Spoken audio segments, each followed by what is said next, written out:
I know. Is it going? I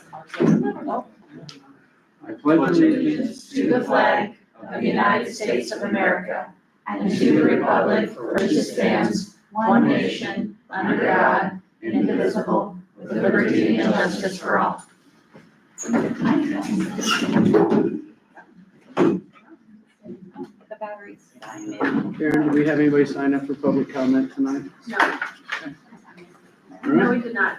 thank you. All right, we'll call the meeting to order. We have a quorum. We want to approve the agenda, but there's two items we want to add and one we need to remove. We need to add the item for the Regional Learning Center, our agreement with Newell Fonda. This will need to be approved because we will have students beginning before our next board meeting, and Newell Fonda has already agreed that they're going to send us some students, so we want to make sure that that's in place. The second thing that we need to add is the fundraiser for the elementary school, and this will also begin before our next board meeting in September. So it would be important to make sure that this is done tonight. We need to remove under the open enrollments that can be removed. There was a student/parent error in how they filed the documents. They have not met with their home school district. Are they in here yet? They are in the packet, yes, but you can just Okay. remove that one. All right, so we'll just add the RLC contract and the fundraiser at the end of our discuss approved business section, right after the business practice operation manual, and remove open enrollment item A. Do we have a motion on the agenda? I'll move to approve the agenda with changes as outlined due to time sensitivity. I'll second. We have a motion by Sarah, seconded by Jeff, to approve the agenda with those changes for time sensitivity. All in favor, please say aye. Aye. All opposed, same sign. Motion carries. Next, we'll move into the consent agenda, minutes, invoices, financial report, and we have the payout number 4 for DW Zinser in there as well. Sheree, I think it was your week to meet on invoices. Yes. So no turn on Friday, and we went through it. This is I feel like a shorter one than normal. Maybe I'm remembering wrong though.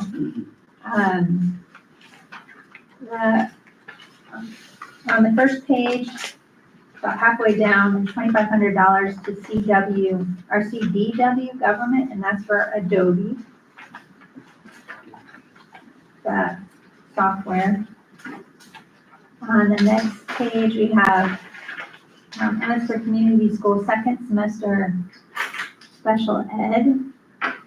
So we talked about the special ed because we have the MS for Community Schools and Gilmore Community Schools and Manson Northwest Webster. So Karen went through that and kind of clarified it. So much. Fuzzy Feet LLC, which is on the second page, about a third of the way down, is for chair leg feet. So I'm like, what's Fuzzy Feet? The bottom of the second page, the cleaners is band uniforms and gowns, getting those all clean. Mid-Iowa school improvement in the middle of the third page. Oh no, we didn't talk about that.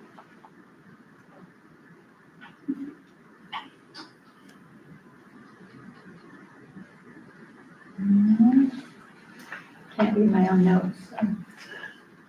So we talked about on the, whatever page this is, the 6th page, we talked about Martin Brothers, all of those going out for the school nutrition fund for the summer food program.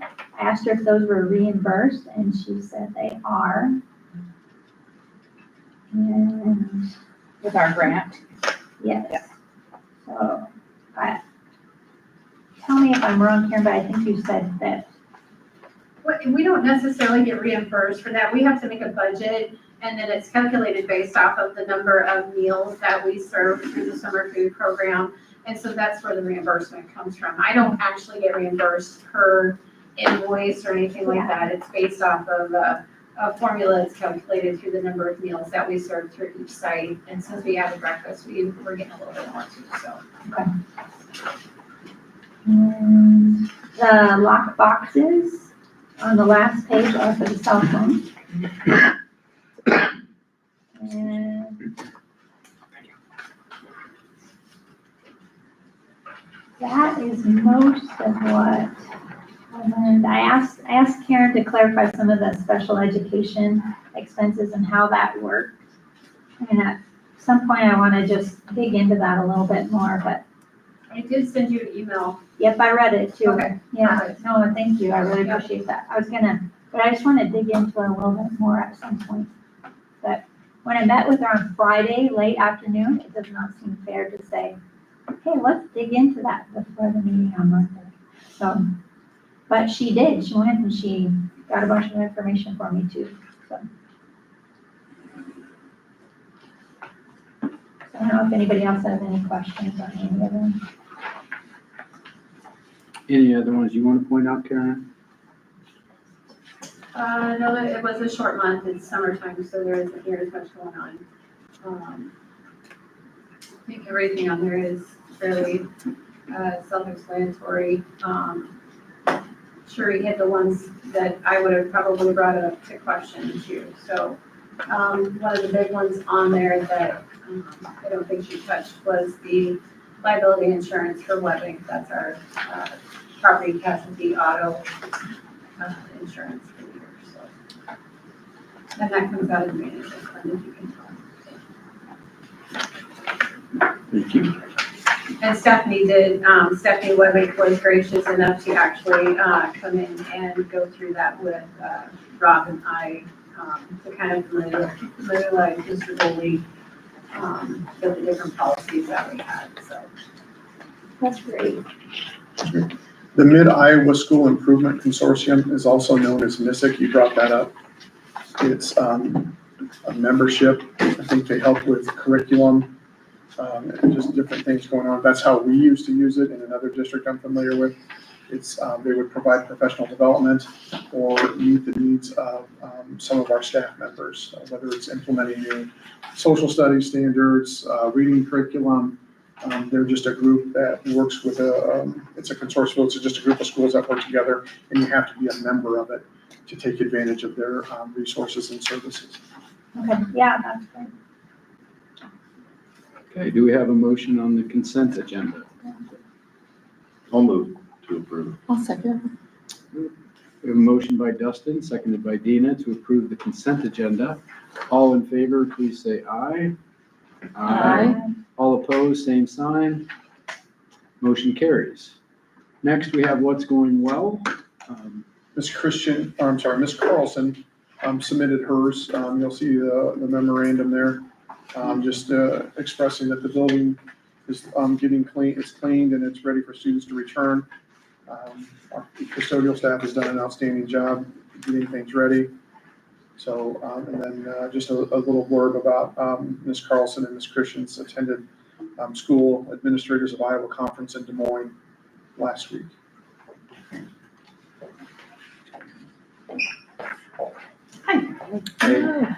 So we're getting ready for another successful year, of course, and I'm excited to share that we are going to be welcoming 4 new teachers to this building. 3 are new to the district and 1 is new to our building, so that'll be fun.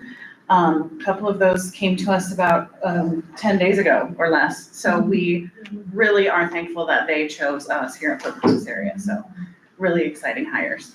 And also, of course, we want to welcome back our returning staff. I mean, we can't ever say enough about their dedication to our district. So excited to have people kind of, getting back in the hallways and in classrooms and things, and that's fun to see. So I want to echo what Tracy shared about we cannot nearly say thank you enough to our summer maintenance crew for all that they do for us. Inside and outside of our facilities, they just look really, really nice. So really amazing. And they do a really good job for us.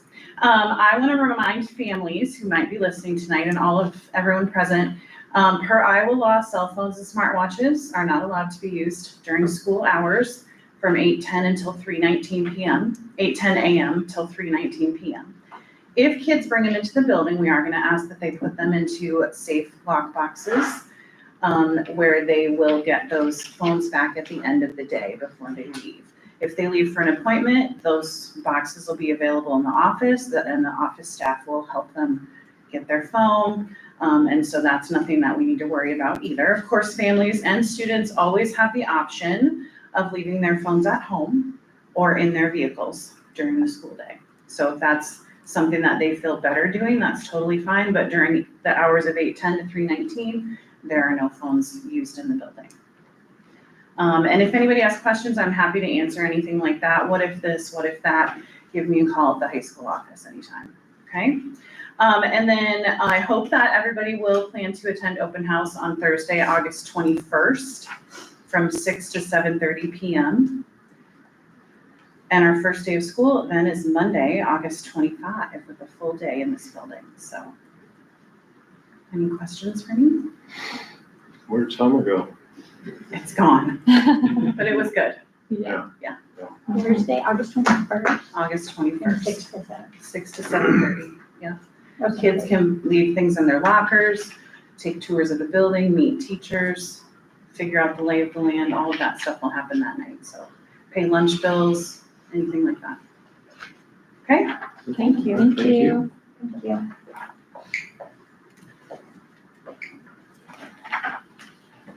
I just have something to share with you. It's in a memorandum regarding the all-conference softball and baseball teams from the Twin Lakes. We got this information from Mr. Borba. So you can see that we had 4 students that were named to the first team.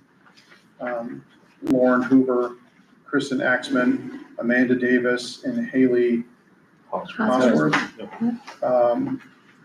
Katie Ryerson was second team.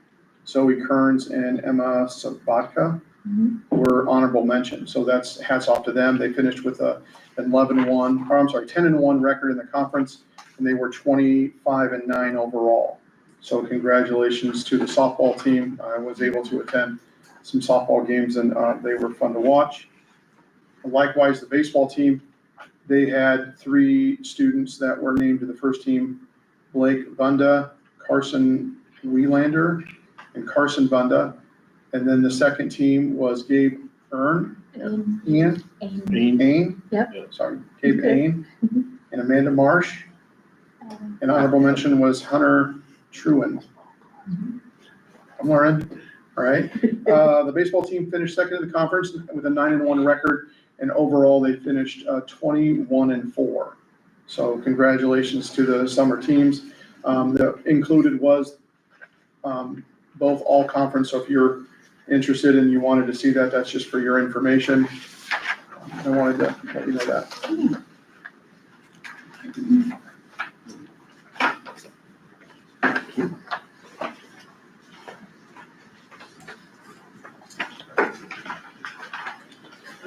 So next item we have then is, didn't have anybody sign up for public communication, so we'll move right into our business agenda. First is discuss board takeaways from the IASB meeting that we held with them.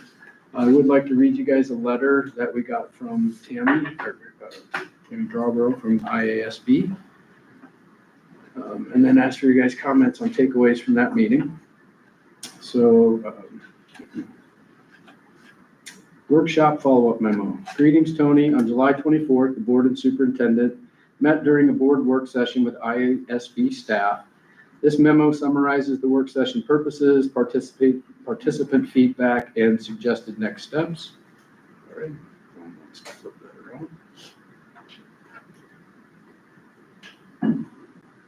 A copy of this letter was provided to Robert Boley, superintendent, and to Karen Halder, board secretary. I've asked that copies of the letter be provided to all members of the board. Workshop focus. The board work session focused on a governance role of the board and setting strategic direction. The work session lasted approximately 2 hours. Each board member earned 2 annual board award hours toward the 15 needed. Discussion highlights. The work session started with the team answering the question, over the past year, what's something the board has done to help foster the student success in your district? We created a long list of things. Your work is attached on page 3. The board completed an exercise around what we create in our mind when we look at a picture. You acknowledge that this happens in our brains, sometimes before we even realize it has happened. We discussed it can be difficult to understand or know the facts from a picture, but when we discuss and ask questions about what we see, we strengthen our communication and build trust in each other.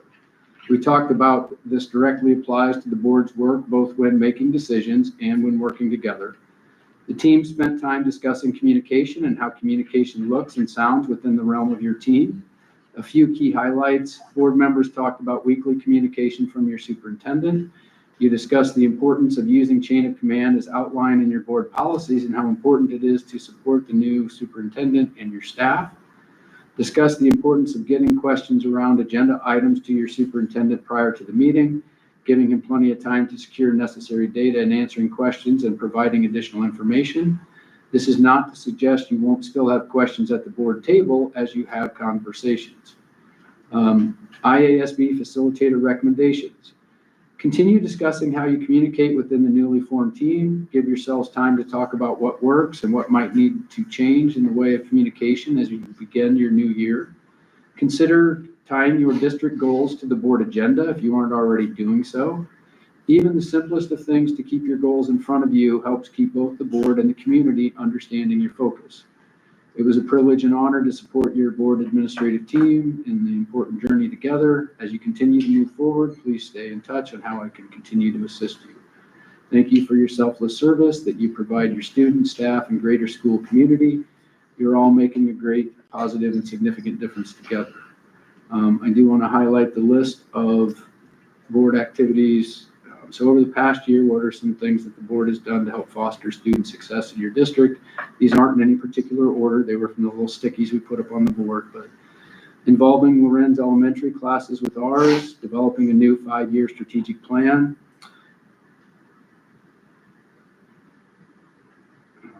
typo there, but upper admin developed a cell phone policy. We support it fully. Bus cameras, improved discipline and improved grades. Summer school, no phone policy during education time. Our strategic plan, SWAT team focus on needs for success. The CTSO programs, student engagement goals, common vision of success for all, update to the safety plan, the hiring of Mr. Boley, negotiations, getting all leaders' input, all department heads' input, reviewed the crisis plan, milk, bread, fuel, and lunch programs, and one of the biggest ones was staff and building morale improvements over the last year. So kind of just take a moment to go around the board table if you had 1 or 2 takeaways from that last work session. Anybody want to go first? Jeff? No, not me. I feel like when we were going through the list of like how far we've come and all the things we've just done, and that was a short list. We kind of were on the fly, didn't have time to think about it. I think sometimes in the middle of it, it's hard to see all the work we've done. So that was enlightening. Yeah, seeing the progress on many fronts, and the biggest takeaway I had, and I thank Karen for throwing that in, because the board wouldn't necessarily know the improvements in staff and building morale. We don't get to live and see it every day. Really appreciated you sharing that with us. Other takeaways? It was good. I mean, it was good to look at the picture and then try to formulate what was being shown in the picture. And it showed who had what insights on what they could see in the picture. And like, I didn't have those insights. And so. It made your mind work differently. Yeah, we're completely different. How good their shoes are. Yeah. Did you get to watch the video? I did include that on my Yes. weekly Oh, I update. didn't see it. I didn't Yeah, watch I it. just wanted you to see that video. I think she's the superintendent in Macokota.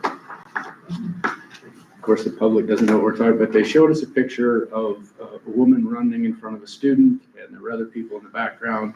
We were all trying to figure out what it was, but the reality is that this was a blind student who wanted to participate in cross country and had to be paired with somebody, and the superintendent took on that role.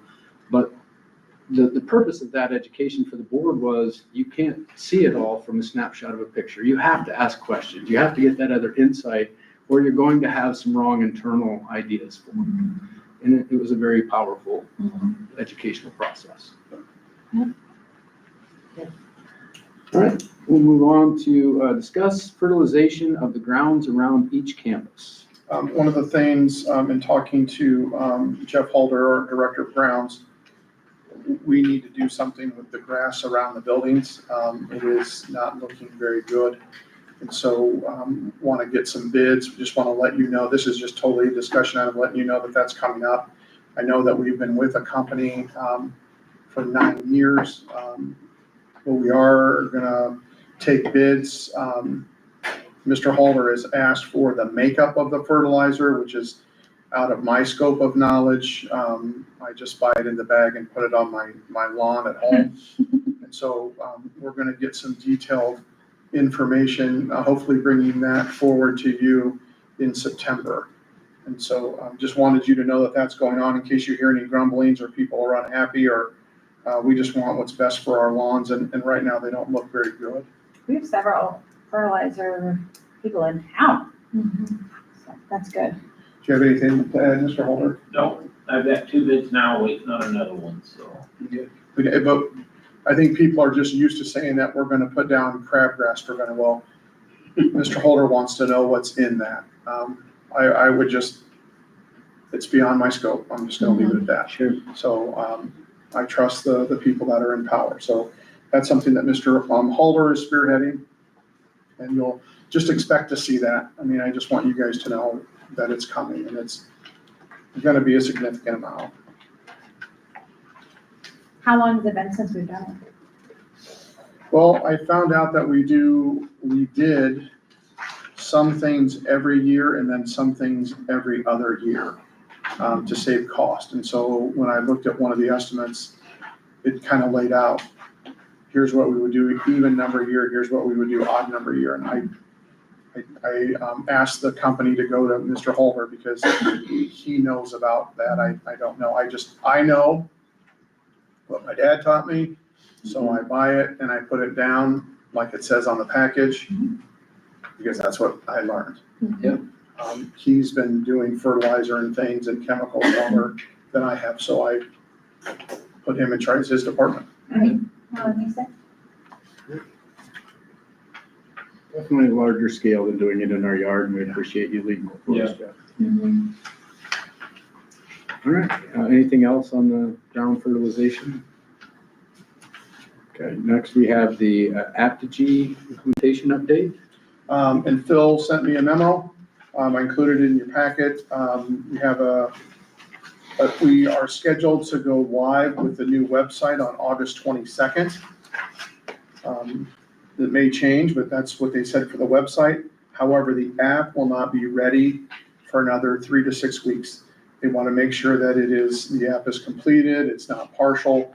They want a chance to test it before they release it, and there are too many mistakes or errors in the program. They want to make sure that it's ready to go. So the new website is targeted for August 22nd, and then another 3 to 6 weeks out for the app. Do we get a discount then? If it's Can not I- working till October? Can I add to that? Sure. It's on Aptogee's end. They're updating their app Mhm. from within. And so everybody who uses Aptogee is in the same boat right now, waiting for that. You know, it's all the Right. new schools. But if my internet didn't work for 6 weeks, I'd ask for a refund for those 6 weeks of the program that I couldn't use it during my business hours. Especially if we don't have it at the start of the year. Did you get an answer to the question about our Remind app contract and making sure that we're not overlapping and double paying for that? Well, yeah, we looked at the Remind, and we're still going to need it because this isn't going to be ready. And so we're going to have to, for this year, continue with Remind because we're not ready to go right out of the gate with this app. And I don't want to confuse parents and change mid-year. I think that it'd be smart just to stay with Remind, get used to the Apogee app. Let's figure out how to use it so that we can make the switch full throttle for the 26-27 school year. That would be my recommendation. So I just, once you start putting too many apps on your phone, Don't want to confuse parents. Understood. Okay. Anything else on Apogee? So we'll move on into the disco door and security update. We met with Alpha Wireless. I was a part of it on Wednesday, August 6th. Took a tour of the buildings to see what we needed to do to upgrade the system. The plan is to start on the week of the 25th to update our security. And we also need to, we have a meeting next week with Algona Glass to get the updates on each door. There are some doors that were bid. I think the bids have been sitting a while. And so we've requested updated bids so we can get moving with this project. And that's covered under our security grant, right? Yes, I believe so. Correct. Ms. Holder? The majority of it will be, but then a couple will have to take over the remaining of it. And it all has to be done by December 31st.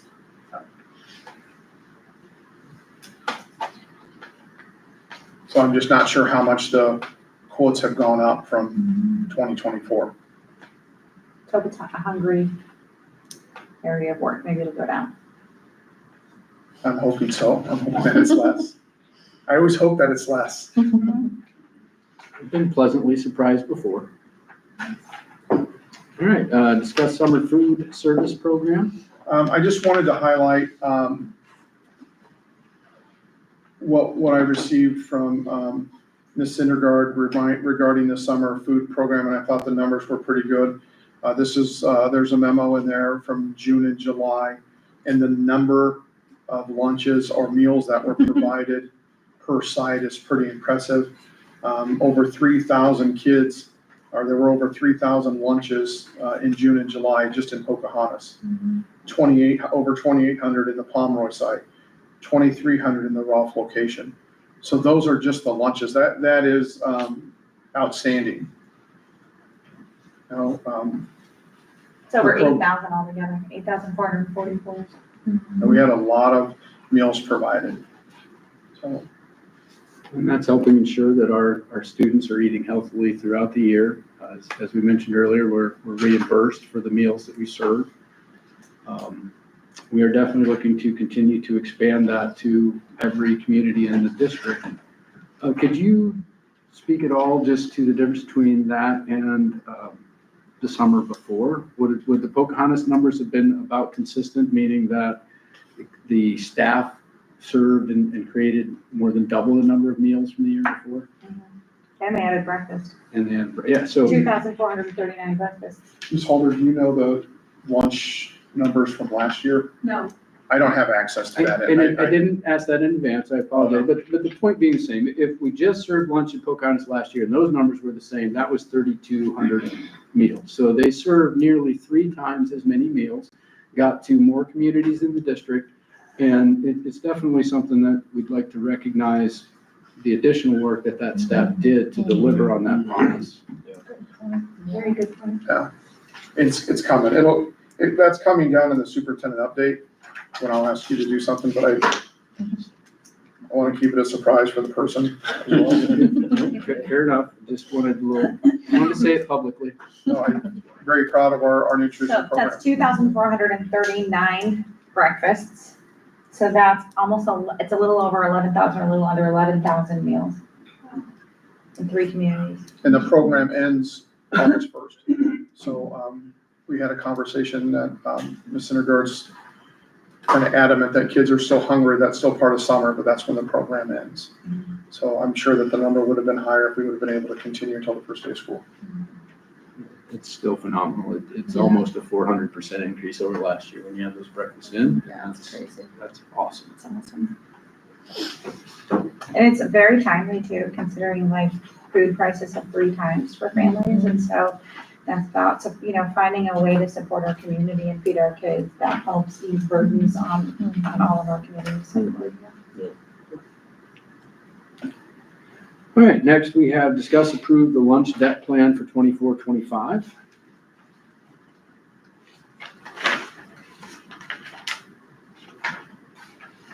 We really looked at 2 different options in your memorandum. One was a collection agency of sorts, and if you see what they would charge, they would send out 5 letters over a 55-day period. They would include instructions on their communications to families on how to pay us and the fees that would be charged below. Currently, our debt sits at over $21,000. As of Thursday, August 7th, 26 families have paid a total of $926. We are waiting until the 15th, when we've given people a chance to reconnect with Infinite Campus. However, we're still a substantial amount above. We sent out 125 letters. And so I would recommend going with the company, at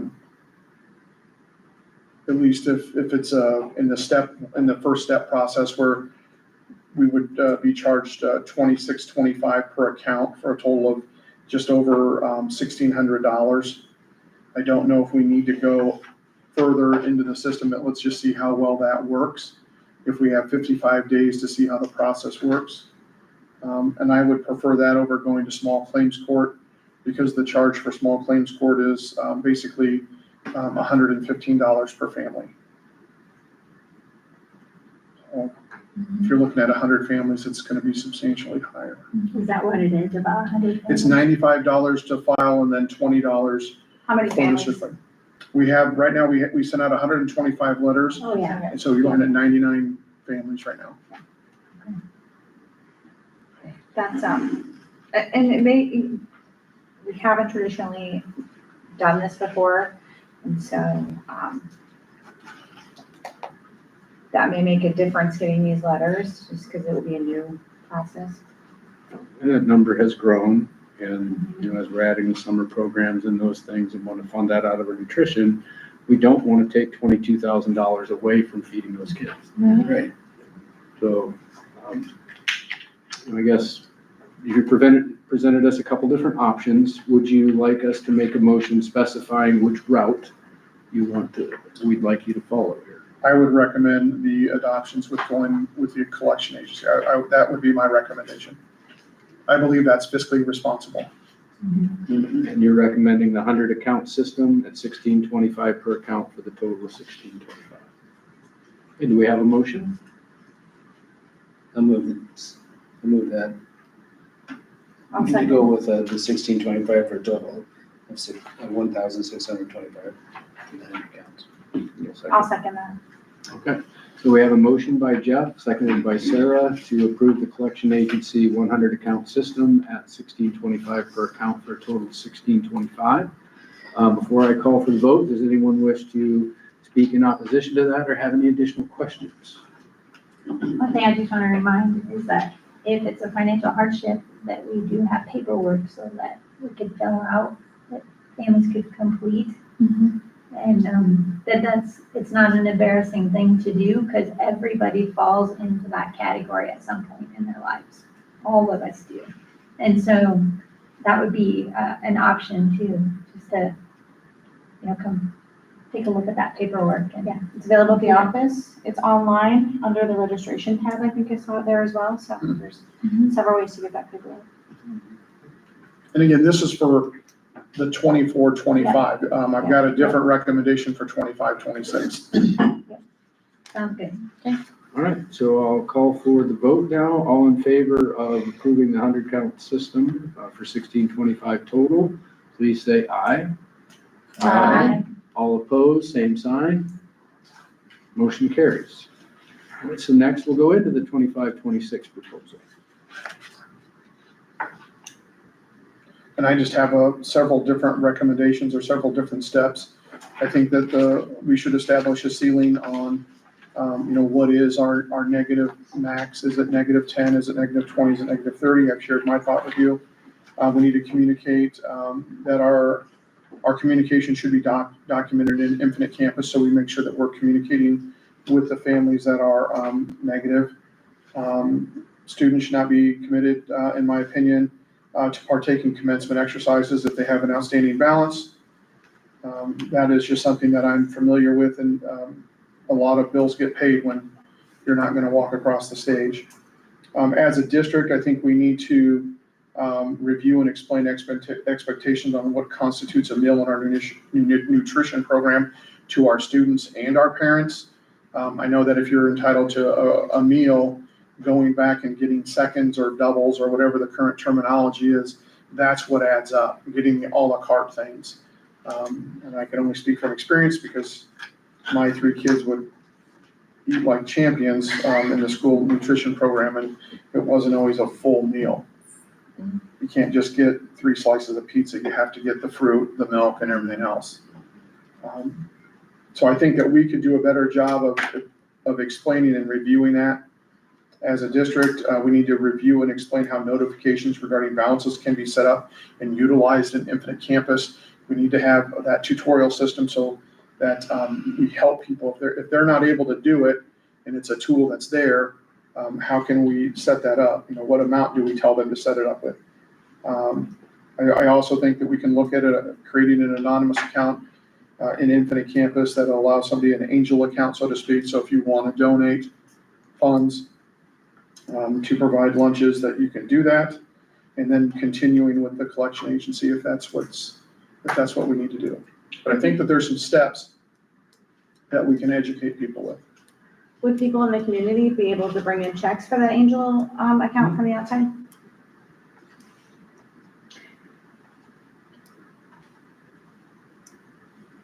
So communication would be documented in Infinite Campus or another method. Could that be texting?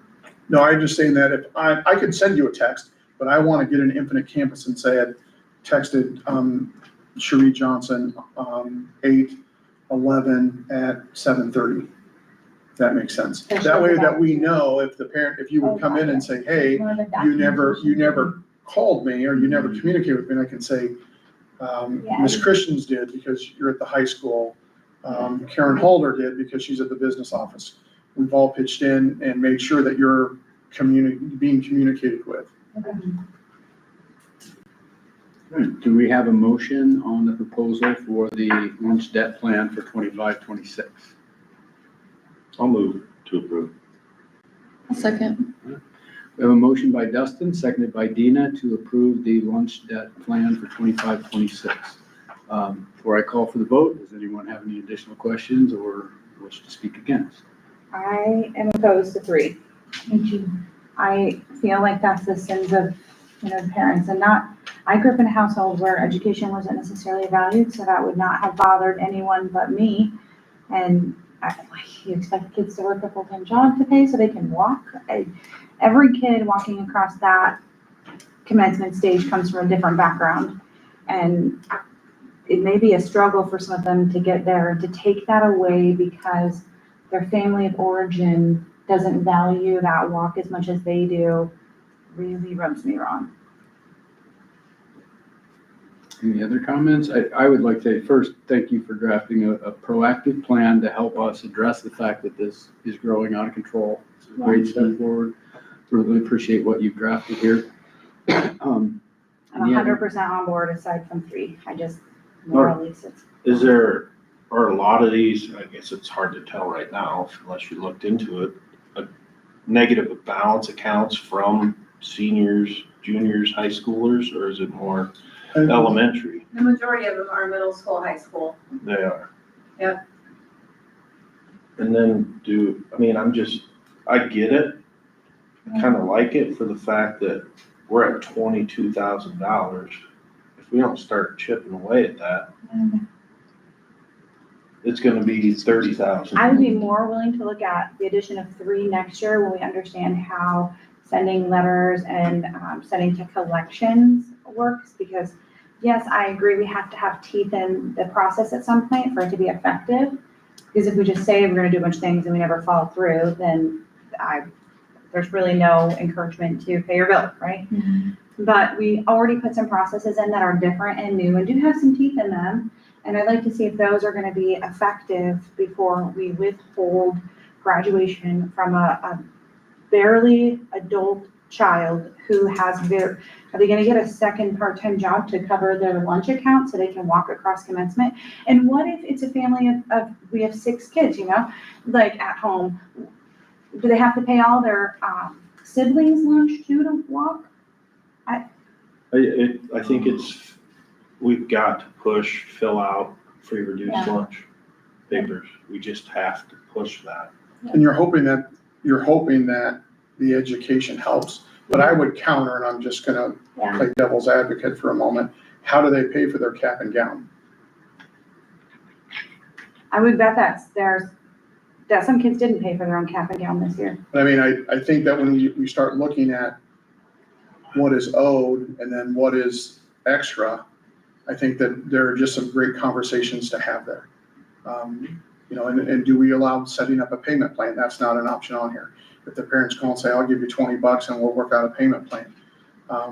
Those are other options that we can look at. But I just think that it's been my experience that when you have that as and typically it's in a board policy, that if you owe fees that you don't, it's not necessarily lunch fees, it's any fee. Yeah. If you haven't turned in your Chromebook, if you haven't turned in your charger, any of those fees, you're not allowed to partake in so we're not keeping them from graduating, they're still gonna get their diploma. We legally can't do that. It's the ceremony is something extra. Yeah, when we look at our guiding star of what's best for kids, like this is best for our district because it allows us to take care of kids. Yes, I get that. But is it best for that child? And is it that child's responsibility? Or are we holding a child accountable for adult actions? It would embarrass a child, possibly the parents. Are we gonna dissuade them from further education because they have a bad taste in their mouth because of this consequence that happened when they tried? There's so many, it's But so I think you also look at this, okay, if we are contacted, we're doing what we say we're gonna do. Mhm. And we're communicating with the families. And you owe $30 and you communicated and you say, I understand, Mr. Bowley. And it's because you're getting doubles. A week later, it's grown because you're still getting doubles. You're starting to make some choices, right? To say, I know what I can have, but now I want more. This assumes that the child's only responsible for their particular meal, even though I think the numbers are under a family number. Because I'm like a type A, very, tend to follow the rules, right? So I would just not eat anymore, right? I would just, an athlete, don't have food, maybe not enough food, I would just not eat, right? So that I can graduate. But is my sibling going to get double still then? And am I gonna bear the consequences of my siblings and my family? It gets very tricky and I don't know how we navigate that. Well, everybody has a separate student number, so you should be able to see whose account number is different. Okay, So I can tell you the 3 Bowley boys, they would have, if my oldest could have extorted from his younger brothers to give them lunch money, he would have done that. But you could see what each of my students was getting and how much it was. So I could continue to have conversations with my oldest about a responsible lunch versus a CEO lunch, and my other 2 were fine. So you can see that stuff on Infinite Campus. And again, that goes back to the education. What are we doing for our community to educate them on the system that we have to provide them the information? And it's possible at the end of the year, there is extra money in the Angel account that could help pay off some of that negative balance for senior year. We'll have some discretion when that comes and can further refine that to, have they applied for the financial aid forms? Have they been communicating and responding to the letters that they've gotten? Have they asked for relief in that area and applied for the Angel account? Those are all parents. Yeah, they are. you're assuming a structure that's a healthy familial structure. So if kid is already disadvantaged, we're gonna apply more disadvantages. And we're gonna have the input from the staff as well to help us understand that family situation and give us some feedback on where those individuals are. But I think if we don't put some teeth into it, the collection agency, some of these other things, it's going to continue to grow. I've heard comments about us forgiving it last year, and so why do I worry about it? So we do need to set a different course so that people see that, and we're not gonna be cold-hearted and unreasonable about these things, but we have to start with some form of standard and move forward. And I think there's quite a few, there's 7 bullet points, there is some standard. I am in agreement completely with an amended version. Any other, I want to review a process question. Yeah, yeah. So, because we're in the middle of a motion, I would vote no. And if the motion failed, then I could vote to amend the motion with taking 3 out, and we would have a revote, correct? Correct. Okay, any other questions or anyone else wish to speak against or for? I just reiterate what Sarah said. I agree. We all know families that the kids are raising themselves, so, and they don't hold a checkbook. No, I don't think anybody's disagreeing that there's valid points there. Not hard. Yeah. And we just, if we could figure out a way to not hurt the kid, I guess is what. And collections would be the parent and the adult and the things. Yeah, And so I think there's some teeth. I'd like to see how far those two can take us. And we can also, I don't know, part of this isn't, I mean, I guess, ooh, can cry. There should just be people that could step in and pay that. If somehow we could know without names or anything like that, step in and take care of some of those things. Like, I don't want to pay everybody's lunch. That's not what I'm saying. But I agree. We're both gonna be crying on this one. We're gonna be crying. sorry, No, none of us want to see students penalized for the actions of the parent. yeah. And I do think there's a few things that are built in here that will allow us some discretion at the end.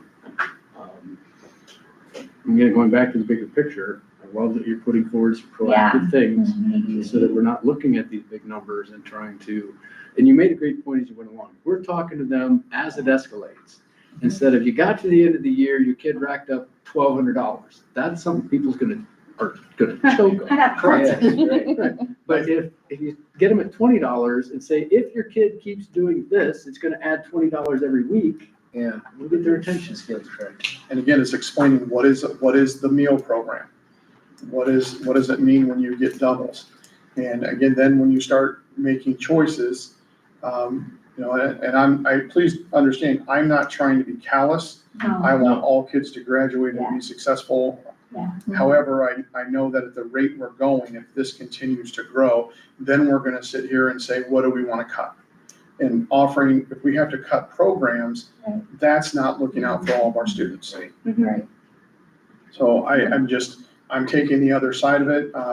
Again, I'm not saying that you won't get your diploma. I'm not saying that I won't tell you a great job. It's just, we have to do a better job of explaining, here are the limits, here's what you have to do. Tell me how I can help you. It's not a callous approach, it's a proactive approach. How can I help you? What do you need? Right. No, I think that's all good. That's all good. Any other discussion? Okay, so I'll call for the vote. And Karen, was it Dustin and Dina? Yes, all right, so we have a motion by Dustin, seconded by Dina to approve the lunch debt plan for 25-26 as is. All in favor, please say aye. Aye. All opposed, same sign. Aye. Okay, we have a unique circumstance of a 3-3 vote, liking our 7th board member. That motion does not carry. So we can bring forward a different motion, make an amendment to that, some other option, but it has failed as is. I'd like to make an amended motion. I would like to approve the lunch debt plan for 2025 to 2026 without bullet point 3 or option 3, that students not be permitted in commencement exercises if they have an outstanding balance. I need a second, I think. Oh, I second it, sorry. Okay, so we have a motion by Sarah, seconded by Cherie, to approve the lunch debt plan 25-26 with the removal of item 3. Any further discussion for or against that motion? I have a question on that. If we change that as just outstanding balance on the lunch program, or is that outstanding balance on anything? We currently have What's that our current policy on policy? anything, What's our right? current policy now? If a senior, Doesn't turn in their laptop. then they can't walk. Gotta look at our policies. That's what I I, believe that's correct. There should be a board It's a good policy. clarification. Yeah. Thanks, John. Oh, you discussed. In the 500. We're still discussing. We have a motion and a second. So it's been defined as removing item 3, and what Jeff's discussing right now is that any outstanding balance or an outstanding lunch balance, which may require another vote and another motion, it depends on how this all well, goes. it's clarification. Yeah. It absolutely is. But it's important, and I'll tell you right now that's a big difference. I would be more inclined and like it better if we changed 3 to having an outstanding lunch balance versus Right. having any outstanding balance, because we don't want kids. Because if it's any outstanding, they need to correct that. Mm-hmm. I can see the lunch. You're responsible for your own laptop. Yes, I agree. That's very It'd reasonable. get very expensive fast if we said, well, Mhm. just take it with you if you want. Yeah. Just trying to I'm putting myself in the shoes of someone about ready to graduate. And then, I don't know when the lunch balance comes out, but a couple weeks before, you didn't know there was a balance because your parents didn't tell you, and you're like, correct. I know that was a thing in 1989. I'm just I had some trying to- balances to pay, so I I'm could get. just trying to put myself there. Mhm. Karen, do you know current policy? It's in the 500s. I The just, current, I believe, Andrea, help me out with this, but the current policy is even if they have an outstanding balance for fees, right? They are still able to walk. I don't think Iowa code allows us to hold them out of commencement. it does. There's board policies about it. You can't keep their diploma. They can still graduate, but it's just the commencement that we're talking about. We allow them to walk. And what kind of fees? Is it the book fee? Is it the? Your charges, any fees that's outstanding, whether it's a library fine. And, I mean, if those is what you're talking about. Yeah. I have a 3.3. Man, I wish these were labeled. We're going through all the 503s, fees and charges here. Yeah. Yeah, Mhm. maybe there wouldn't be a problem.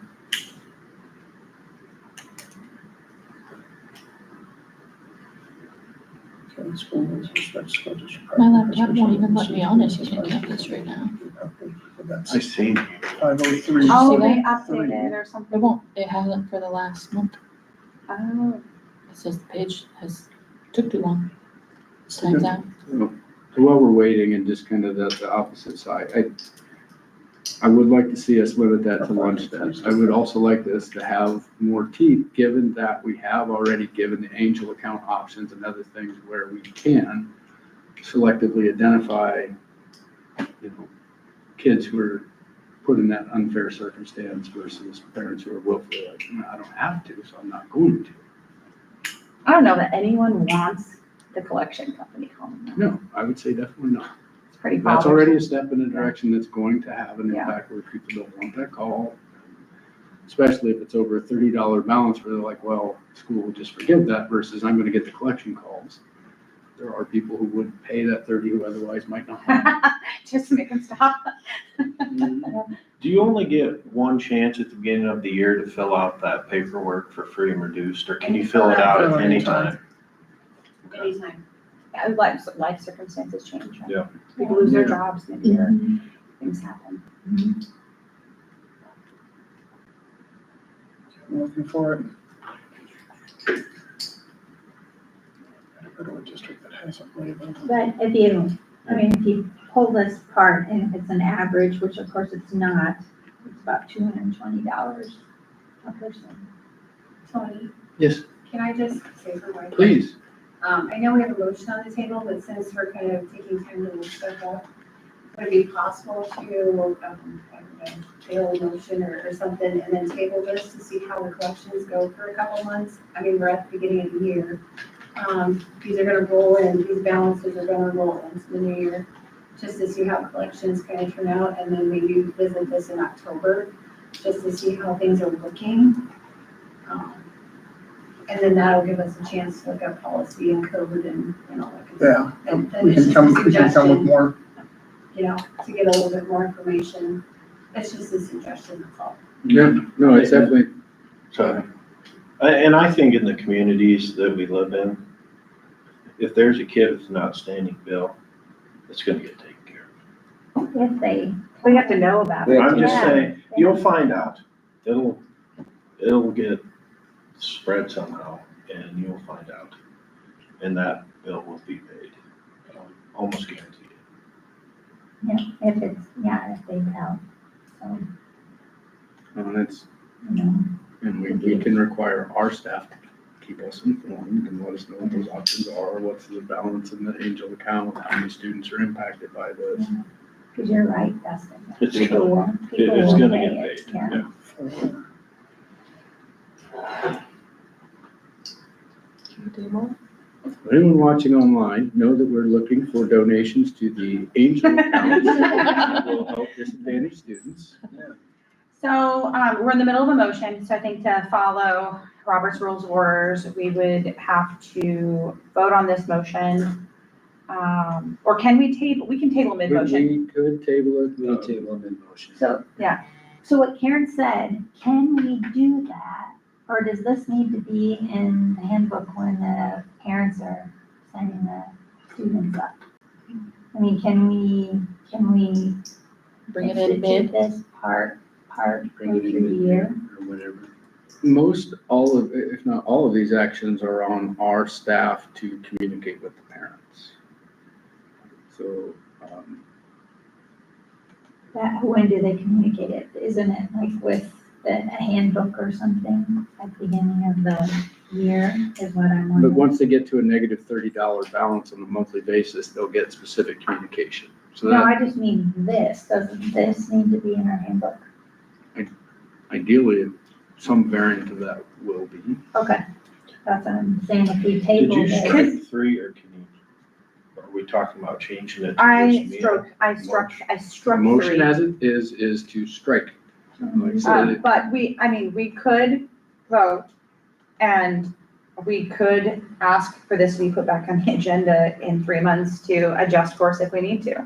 Not knowing how this works out, that is also a very viable option to put it out in some framework and then we can adjust course in a couple of months as well. I'm only hesitant on moving it out past September because people's balances will build in the first month or two of Right, so school. we can approve of this policy as stated with item 3 struck.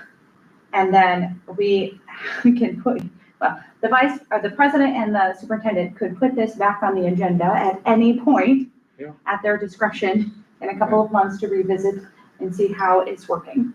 Okay. I think that's a viable plan as well. So Rob, have you found the policy yet? No, because none of our policies are named, No, so. understood. One, So, there's hundreds of them. I'd like to call the question. okay, we'll call for the vote as it is with item 3 fully removed. We have a motion by Sarah, seconded by Sheree to approve the 25-26 lunch debt plan with item 3 struck completely. All in favor, please say aye. Aye. All opposed, same sign. Aye. I think it passed 4-2, didn't it? Mhm. It did. Who were the 2 nays? Jeff and I. Okay, thank you. And again, we can revisit that down the road and do what we need to get. Okay. Yeah, I'll look, there's, Should be able to do word searches in there, shouldn't we? It's not done very easily. And Properly. it's one of those things that when I look through our policies, we just have. We need to Yeah, add. we have to add names. Updating the webpage, cleaning that up, it's all on the list. Thank you. Okay. That's what it is. It's gotta be in the 500s because it's still just students. 25-26 PAC, employee handbook. So the first pages of the memo, very detailed list of us of everything that has changed, Thank you for Cleaned that up. detailed list. fixed the font, Mhm. Remove duplications. Remove things that are no longer in practice. And I don't know that, just to clarify, I don't know that removing them from the handbook means they're not happening, or it's just not the right place for them, Right, yes. they're in another handbook. Which, like grading, Mhm. grading should be in a it doesn't belong in an employee handbook. Yes. Yeah, to clarify. I will move to approve the, I'm gonna say it right, 2025-2026 employee handbook, with the recommended changes. I'll second. Okay, we have a motion by Sarah, seconded by Sheree to approve the 25-26 PAC School District Employee Handbook with the noted changes. Before we call for a vote, anybody have any questions or wish to speak against? One question I had, and potentially against the change, is we removed the evaluation form noting that it's not the current evaluation form, but we did replace it with the current evaluation form, and I was curious as to why that was. Doesn't need to be in the handbook. It's something that you would meet. By law, you're required to meet with the employees that need to be evaluated. And because it's an employee handbook, that would mean that we would have to include one for our classified staff, such as our kitchen staff, our para-educators, our associates, our bus drivers, our coaches. And the only one that was there was for our classified associate para-educators. We didn't have one in there for the teachers. We didn't have one in there for the administrators. So if it's an employee handbook, it's got to encompass all or none. So where would we see as the board what the current evaluation forms are that we're using for the different roles? I would say all you would need to do is make a request and we can have the administrators show you what we're using. Okay. But, we can do an evaluation performance, whether it's a formal evaluation. I talked to the administrative team about, do we have a walkthrough form that we use just to check and see what educational targets are being hit? Is it an informal, we're learning that process on how we do things. I am. Yep. So once we have all those things established, we should have, our teacher evaluation should just be on the 8 standards, 42 criterion. That should be pretty simple, but as far as our classified staff, that's usually been left up to local control, and so what that looks like. And if that's not the form that we're using, I would like to take a look and see what we're using.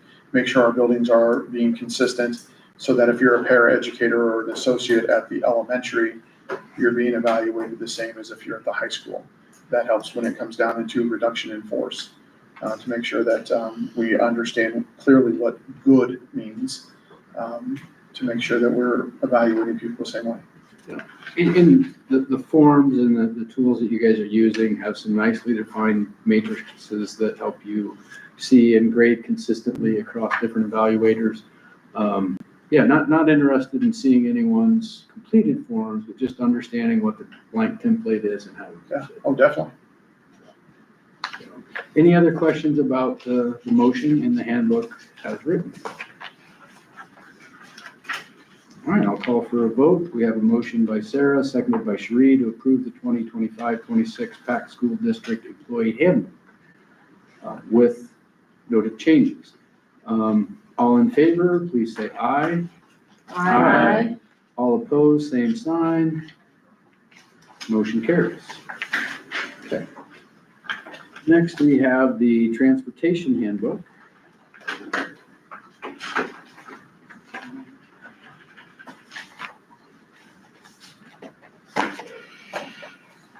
This was recommended by our transportation director, Jeff Holder. It's to serve as a guide for our bus drivers to make sure that they, kind of an onboarding and an essential checklist on what needs to be done.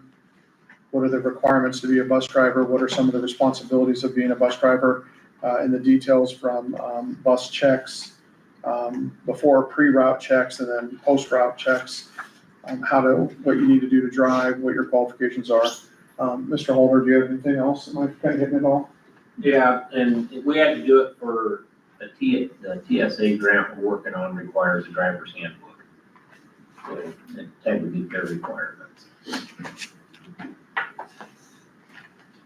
I'll move to approve the transportation handbook. I'll second. We have a motion by Sarah, seconded by Dina to approve the Transportation Handbook. Before I call for a vote, are there any other questions or anyone who wishes to speak against?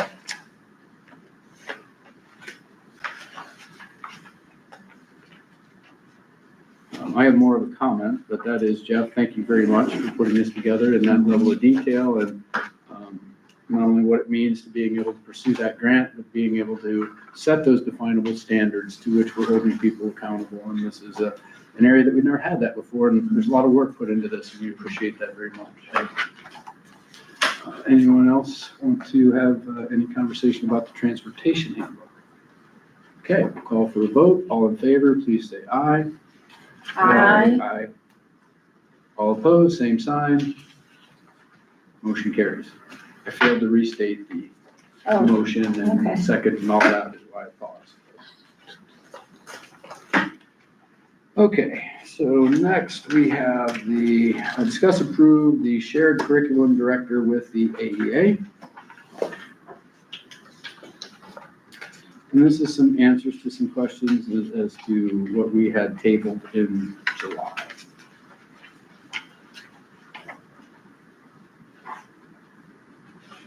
With that prairie, oh, can I what? Is that okay? Yeah. Okay, okay, wait a minute, am I out of order already? Okay, so the Prairie Lake, the first page that's pink and purple, that, at the bottom right, it says, 22.22 FTE, full-time equivalent contracted service, that 41,724.40. Is that the curriculum director? Yes. It is, okay. I believe all the other questions that we had asked in July, first of all, Mr. Bowley sent us a follow-up immediately a day or two after that board meeting with a lot of those answered. Yes, Next one. the next morning, exactly. Very timely. And the details are in the memo and the contract here. So do we have a motion? I'll move to approve the curriculum director with the, I'll second. So I have a motion by Sarah, seconded by Jeff to approve the curriculum director contract with the AEA. Before I call for the vote, does anyone have any further questions or wish to speak against the contract proposal? All right, we'll call for a vote. A motion by Sarah, seconded by Jeff to approve the AEA curriculum director contract. All in favor, please say aye. Aye. All opposed, same sign. Motion carries. Next, we have a huddle proposal. This is a program that our athletic teams use. This is, Mr. Vorba is asking for the upgraded package, the gold package. It will include an extra 100 hours of storage. It also does some presentations as far as game footage and scouting reports. With the addition of 2 cameras, one at the baseball field, one at the softball field, just like is done for football.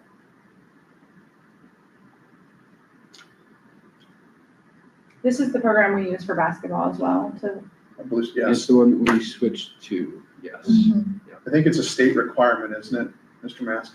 Videos shared through Huddle is a requirement, at least through the Girls Association. I'm sure it's the boys also.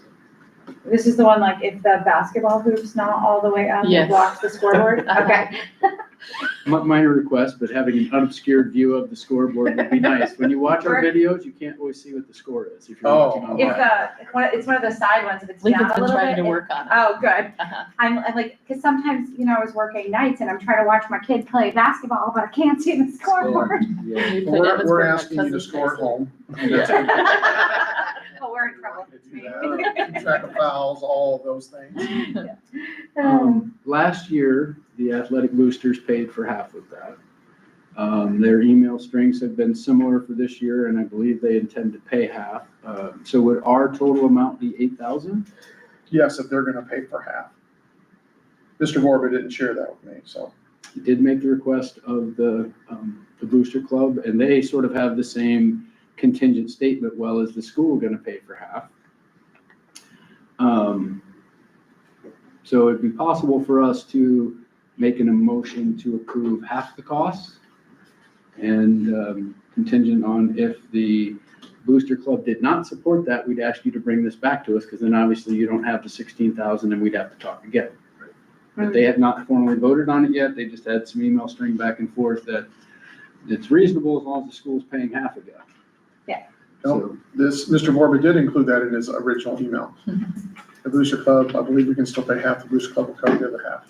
I just saw the price and I was like, that's a lot to ask for. I didn't read all the way, so I will apologize. Sorry, Mr. Borba, if you're listening at home. That was my fault. Looking at that, I just jumped right down to the highlighted area. I will move to approve half of the huddle proposal for a total of $8,000. I'll second. Is it 8,000 or 6,500? It would be 8,000. It's, $8,000. it includes the cameras. Thank you. Okay, so we have a motion by Sarah, seconded by Dina, to approve 1/2 of the huddle upgrade for a total of $8,000. All right, before I call for the vote, does anyone wish to speak against or have any other questions on the vote? All right, so we have a motion to approve the huddle proposal and pay half the cost. All in favor, please say aye. Aye. All opposed, same sign. Motion carries. Okay, next we have discuss approve the business practice operation manual. This is a recommendation by Karen Halder, our Director of Finance, to have something in place to explain to people the process for ordering things in the past. And what I'm learning in just my short time is that we have a lot of orders coming in before we've requested them to be purchased, before a PO's been sent. And so we want to make sure that we're ordering after we have approval. That's a slippery slope, and I can tell you that our Director of Maintenance, Greg White, it was new to him, and we have chatted, and I've never been had to do this, and I understand that completely. However, we need to make sure that we're following good financial practices and making sure that we can account for something that when we get it, we know who to deliver it to, and we know that a PO's been processed for that. It helps us pivot quickly. If something were to happen catastrophic or we needed to adjust quickly, we could. If we needed to, yes. And I think food service, for example, Ms. Syndergaard has said, what if the person who does it, Samantha Reagan's not there? Well, Karen can do it. We know that you need to order some things. We just need to make sure that we are following through with our processes. I have reviewed every purchase order that's come in. I have called people and asked questions because I don't know why we have some things that we're ordering, and people have been able to provide me clarification as to why and what it is. So it's just making sure that we are financially responsible and making sure that we're stewards of the district's money. It's not popular, and I know that it'll be a challenge. It'll be something new, but we're asking people to do some new things, and being audited isn't fun, and that's one way to draw attention is to not follow sound financial practices. In a year, it'll just be the thing we've been doing. Yep. That's That's what I'm hoping. I'll move to approve the business practice operation manual. Do we have a second? All right, so we have a motion by Sarah, seconded by Dina, to approve the business practice operations manual. Before I call for a vote, does anyone wish to speak against or have any questions about this proposed manual? I just curious how it works. So say Mrs. Mask needs something for her class, baking or whatever, and she needs it in 2 days. What does she do? So she would contact Ms. Christians, and that'll a little bit down in the superintendent update when we start talking about building budgets. Ms. Holder has to meet with the building principals and myself, and we can go over. So what I'm asking the buildings to be able to do is keep track of how much money they're allocated. So let's say each curricular department has X amount of dollars. So Ms. Mask would ask Ms. Christians, hey, we signed off and approved that. That way it comes right in, and we don't have to say, well, did your immediate supervisor approve that? Mr. Vorb is doing the same thing with activities and Booster Club and concession stand. I mean, I want to make sure that somebody's just not getting a no from their direct supervisor and then coming and asking me. So I want to make sure that they know where they are financially. They have to be responsible for their budgets and numbers, and so it's just something that I'm used to as a building principal. I was responsible for my budget, so if you wanted to order a chair, something broke down and you needed it, I had to find where I was. Good deal. I have a couple of questions too. It says that if somebody needed something filled out, that they would go and, request, and then central office would complete the actual order itself. Do we have the manpower in central office? I feel like they're doing a lot. Are they capable of keeping up with those orders? I feel like with a district our size, that's a lot of orders. And what do we expect that turnaround time to be for our staff? Do we have an expectation? Is it for all things? Just going through the process you just talked about. If it's an approved item and I'm a teacher and I went to Andrew and said, yep, that's already approved, it's already in the budget. Do I still have to go to Karen and have Well, her request the it's PO? gonna depend, so there's gonna be some differences, all right? So Miss Mask, she's Sorry to pick whizzing, on you. she's Yeah, whizzing. I mean, you're I'm just just- sitting there. I'm gonna use you as an example, if that's all right. Smith, we could do So Mrs. if she's doing something in family consumer science, it's taken more eggs to make omelets than she thought. Can she run to Woods and get that? Yes. But if she's spending a substantial amount of money for groceries for the week, for the month, whatever, we just want to make sure that we're keeping track of our receipts to make sure that we're not going over budget so that we have to make reductions at the end of the year. That's I just all, wanted to that's make all. sure we weren't making a cumbersome process that, It's putting more work on other people where it shouldn't have to be. Well, I believe that individual should be able to do that. Okay. That's been my experience, is that that person can handle that. Am I speaking out of turn, Karen? Ms. Fulmer? Nope. No, and we have taken some duties off of Ms. Reagan's plate to allow her to pay attention, to devote more attention to this process. I'd also like to take a moment to thank Karen for developing and putting this together. It's going to eliminate some confusion and some frustration at different levels and help hold people more accountable. But again, we recognize this is something we didn't have, an extra work you put forward to create clarity, and we truly appreciate that. Yeah, it takes a lot of time to. and how will we be educating our staff so they understand the process as well? Friday, August 22nd. Okay. If I'm not mistaken, this was motion by Sarah, seconded by Dina. Okay. So we have a motion by Sarah, seconded by Dina to approve the Business Practice Operations Manual. All in favor, please say aye. Aye. All opposed, same sign. Motion carries. Okay. Next, we have the RLC contract that we added, although that may be back of the packet. Yep.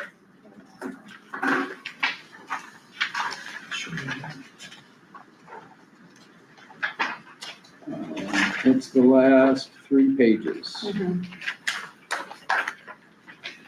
As Karen mentioned earlier, this is the same agreement that we've had. We've just updated it for dates going into this year. It is a time-sensitive concern, given that some of these students will be coming here on August 25th, the first day of school. That's why we pushed it onto this board agenda. Do we have a motion? I'll move to approve. I'll second. All right, so I have a motion by Sarah, seconded by Dina to approve the RLC contract. Before I call for the vote, does anyone have any questions on the topic or wish to speak against the motion? And this, obviously, we're the first party. I said that at the top there. Okay, yeah, Pocahontas is first party. Okay, it's the same agreement we've had every year with different dates. And this is where Newell Fonda and West Bend Mallard send students to our regional learning center and transfer funds with them when they come, correct?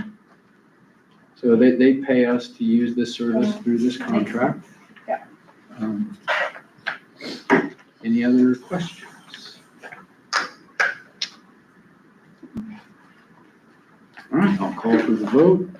We have a motion by Sarah, seconded by Dina, to approve the Regional Learning Center contract with us, Newell, Fonda, and West Bend Mallard. All in favor, please say aye. Aye. All opposed, same sign. Motion carries. Next, we have the fundraiser that was. That's right. Yes. Former meeting before that, so it's an elementary fundraiser, led by Ms. Carlson. And the date of the fundraiser will begin on 9/8/25, ending on 10/21/25. The purpose of this fundraiser is recess equipment, field trips, and special events. The type of fundraiser that they will use is Club Choice, that is, thank you. Which, what products are being offered is food, kitchen gadgets, and gift wrapping paper. And then the funds will go to the elementary fundraiser account, and they're hoping to raise $8,000 from that account, again, to apply to recess equipment, field trips, and special events. Student participation is voluntary, and will fundraising activities take place during the instructional day? No. This is sponsored by Mrs. Carlson, and the application has been approved by Mr. Bowley. Do we have a motion? I'll move to approve the fundraiser for the I'll elementary. All right, so we have a motion by Dina, seconded by Sarah, to approve the elementary fundraiser. Before I call for a vote, are there any questions or anyone wishes to speak against the motion? Okay, we'll call for a vote. All in favor, please say aye. Aye. All opposed, same sign. Motion carries. Next, we have resignations, which is a absolute nobody this month. And then we get to move into contracts. And we have 5 new contracts. Nicole Martin, High School Science, pending background check. Christy Trimble for the Interact Club. Amanda Laux, Middle School English Language Arts. Connor Schoening, Assistant High School Football Coach. And Wes Van Dong, Assistant Middle School Football Coach. Before I ask for a motion, I do want to point out that the high school science teacher is going to prevent us from having to buy the $30,000 per semester curriculum that we had approved last month. Doing that by biology. And that was within $62,000 a year. That has, we were able to find this person before that contract was signed. There's zero money committed to that. We have a human choice for our students as we completed from last month. Thank you guys very much. Thank you. Thank you. It's almost Christmas. It's all our applicants. Thank you, guys. Okay, do we have a motion on the new contracts? I'll move to approve contracts. I'll second. All right, we have a motion by Dustin, seconded by Sarah, to approve the new contracts as listed. Before I call for a vote, any questions or anyone wishing to speak against the motion? I'm excited, that's it. All right, we'll call for the vote. All in favor, please say aye. All opposed, same sign. Motion carries. Okay, next we have open enrollment. We have 2 open enrollment out forms. They're both listed here in your paperwork. What was the actual application deadline? March 1st. So these are both late applies. Yes.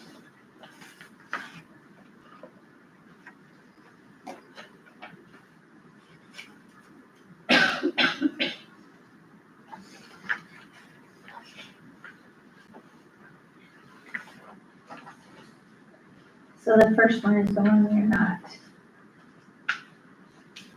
And it's in tonight, the first one on your summary. Yes, The open our enrollment. PT, yes, that's, Okay. We're moving. A. So item A is off. You're only looking at B and C.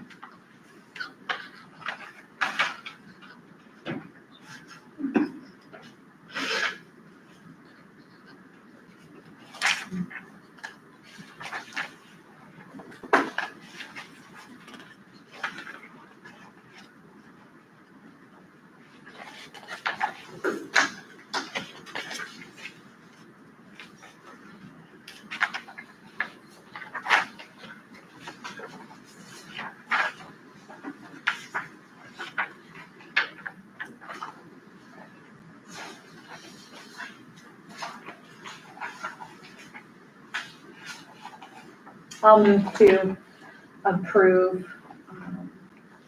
Let me get some paper. It's me. I'll move to improve, open enrollment B and C.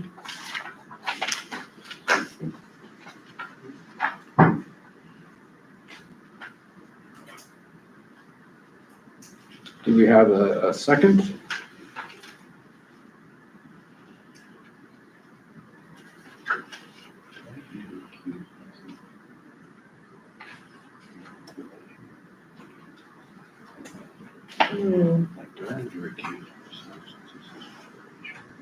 You can, if you feel this would bias or potentially impact your decision, or could be perceived as bias, so yes, that's fine. Did we get it? Did we have a second? No. No. At this point, the motion would be dead for lack of a second. And one of the things I would note is a lot of districts do not, by policy, accept late applications. And one thing that I would note that Mr. Bullitt has started with both of these parents and reaching out to them. One of the things about late applications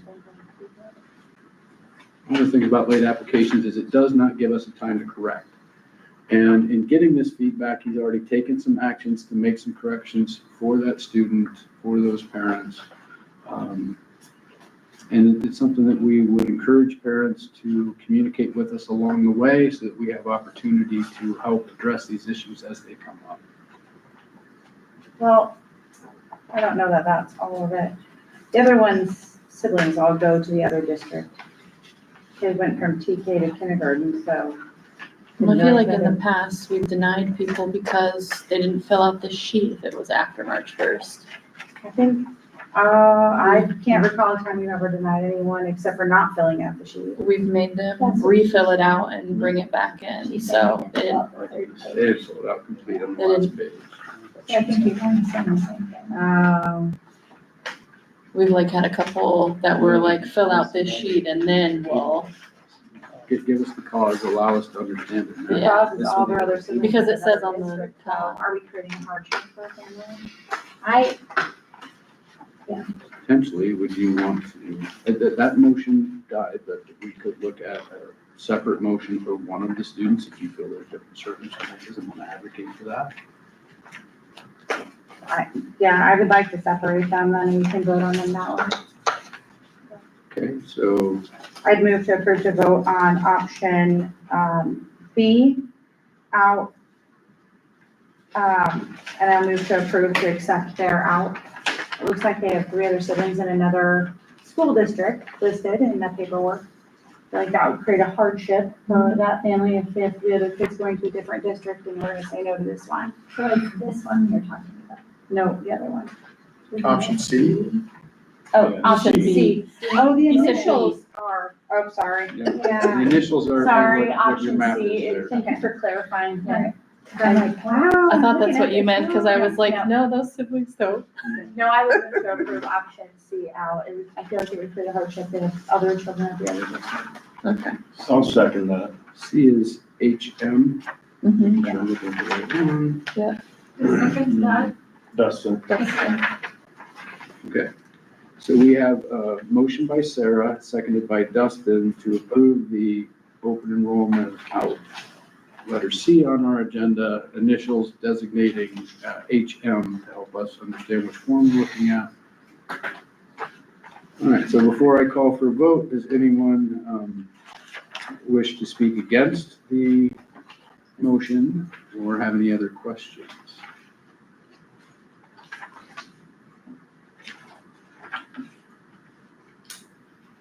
This is where I'm going to recuse myself, I guess, from the As the one who made the motion, thing. Can I I do moved that? it. or you seconded it? Yeah. Yeah. I'd have to pull out my Robert's Rules of Order for that one, I'm not sure. Get going, no, I got it right here, but, well, I can send it. you need to recuse yourself. Say that, So- Karen? If he's gonna recuse himself, we have to fail. We just needed another second, a second. Which would be all right, I think I can second that. I just not. You seconded and then not vote. I don't think you're fully recusing yourself if you're one of the people who seconds the motion. I think we'll have other support for that, Okay. but if you need to recuse yourself, which you do Yeah. have reason to. Okay, so we don't have a second yet because, Mr. Thompson My needs to apologies. recuse himself because he does have a familial relationship with this person. Okay, so. We're getting all the exceptions today. And, all right, do we have a second? I'll second. So we have a motion by Sarah, seconded by Dina, to approve open enrollment out HM. Before I call for a vote, anyone have any questions or wish to speak against the motion? Not speaking against, but just sort of highlighting in support of item 10 specifically is what Sarah was mentioning. That is a little different than what we had looked at in the past. This is completed and offers the justification. So I understand where you're coming from with that. So any other questions or anyone wishing to speak against before we call for a vote? All right, I'll call for the vote. All in favor of approving open enrollment out for HM, please say aye. Aye. All opposed, same sign. All right, motion carries. Next, we have superintendent updates. What about the others? Yeah, so, I will move to approve, BAE out. And I'd like to draw the board's attention to the page that has the superintendent's recommendations. He spoke to what the cause is that he had, provide some additional information about, has met with that parent and what they're planning for leaving.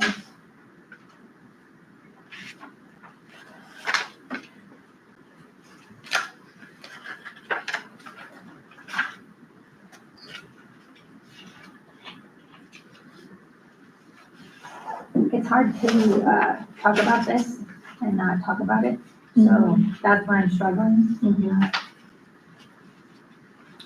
I will just speak in vague terms. Pervasive harassment, in my opinion, means that it's happened numerous times or repeated. The information that I received when I got here was that this was dealt with by Ms. Christians. It was also addressed by Mr. Morba and the coach. And so when you supply people to make, because I asked if there was a formal complaint made and the parent had said no, I provided the paperwork and asked, for me to go on, give me the additional dates beside the one date that was mentioned. Now, I will say, in all honesty, this situation has really resonated with me in that as a district and as a community, we need to make sure that if we're sharing athletes, we have a positive way to do so. So if we have a student that's in the middle of 2 seasons or 2 events or 2 activities, I've got football practice, but I also have fall play practice. We should be communicating or have something in place to make sure that we're not putting the student in the middle. We make sure that we communicate with coaches or sponsors. Hey, they really are going over their lead lines. I really need them here. Can they do something different? I have experience with that with my own kids. So we communicated, coaches need to be maybe a little bit more flexible, sponsors a little flexible. My son qualified for the state track meet. Baseball was starting. You had to have X amount of baseball practices before you could play in the first game. the coach offered practices at alternative times.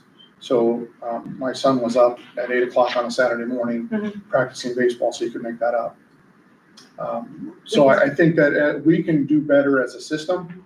I shared that with the parent because it really resonated with me, that if we have students that are, we're forcing to make decisions, we need to do a better job, and we need to communicate better. I mean, we have more ways to communicate, so why aren't we doing that? In small towns, it's important. I remember getting up to do fall play at 6:30 in the morning because half the fall play was athletes and we had after-school athletes, so. It's Just working together. Finding a way to make that work, and I appreciate that you're not just taking that from the position of this student, but all activities and how we want to encourage student engagement and student involvement. We're a small district, we don't have huge numbers, but if we want to have good programs, we're gonna have to figure out when two programs run simultaneously, how can they share practice time? How can they share student time? Another distinguishable difference between this enrollment and the other one, both being late, the other one had some contingent circumstances that we could do nothing about and would cause some family hardship. This is something we're already doing something about and can and will address for all students. And would like to have the opportunity to correct this. And I know Mr. Boley met with that parent, and I do believe that had those changes happened earlier along, we probably wouldn't be where we're at today. That's where I'm coming from on this particular motion. We really hate to lose a student. I know, it's just a bummer that we're losing Yeah. them because of it. I guess I always know too, like, it's one piece of paper. We don't know what else is going on, or with that person, if they have health conditions or they have other things affecting their ability. But, no, we don't want to force students to come here. We No. want them to love to be here, and that's our goal, is to, entice all the students everywhere to come here. So, Right. I just hate to lose anyone. So where are we? What's on the table? She motion. I move to approve. And do we still have that? I need a second. I We can need a second second. it. I can second it. So we have a motion and a second to approve open enrollment out AE. And I'm just gonna, if you approve this, you are stating that there's a founded case, Oh, wow. because that's what's checked on the form. So that's what we will have to admit. I just want you to know that. We have to admit. If that's what's on the form, That there was a persuasive then harassment. That we're agreeing we're with that. saying that. That what happened was persuasive harassment. And I thought there was an alternate or, A severe mental health condition. or It- other. she- If that was Describe checked, the but that's not what was Well, checked. she checked the or, but what she defined is not the or. It's the pervasive harassment. No, She see, I didn't described understand the that. I events. thought we were just saying, If we yeah. accept and approve this and accept their documentation, we are agreeing that that happened, and that's why we're letting that student Okay. open and roll out. And for all the things we just talked about, I don't see that as pervasive harassment. I see that as a correctable issue, a district-wide thing that we can improve that engagement on. Don't know the details of why the student and the parent sees it that way. I would, I know it's not possible in this meeting, really love to, hear a legal, understanding of if we approve a student to move out of the district as they requested on their terms through their perspective without any case fully, whatever, that the board is admitting that would happen. I would really love to fact check that with our lawyers, just so that I have a better understanding of moving forward. No, and that's a good point and something, so Rob, I'll just ask you to speak with Ayler's law firm and ask for a memo about what it means legally to the board. Should we accept that in terms of parental definition of the issue that happened? And because we're pending, further information, I think that maybe we table.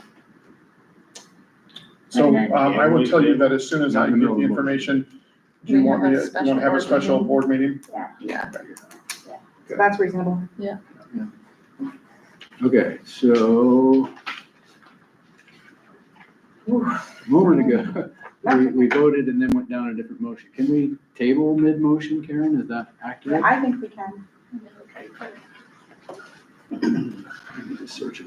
Because the motion just opens it for discussion. Or can, I believe you can.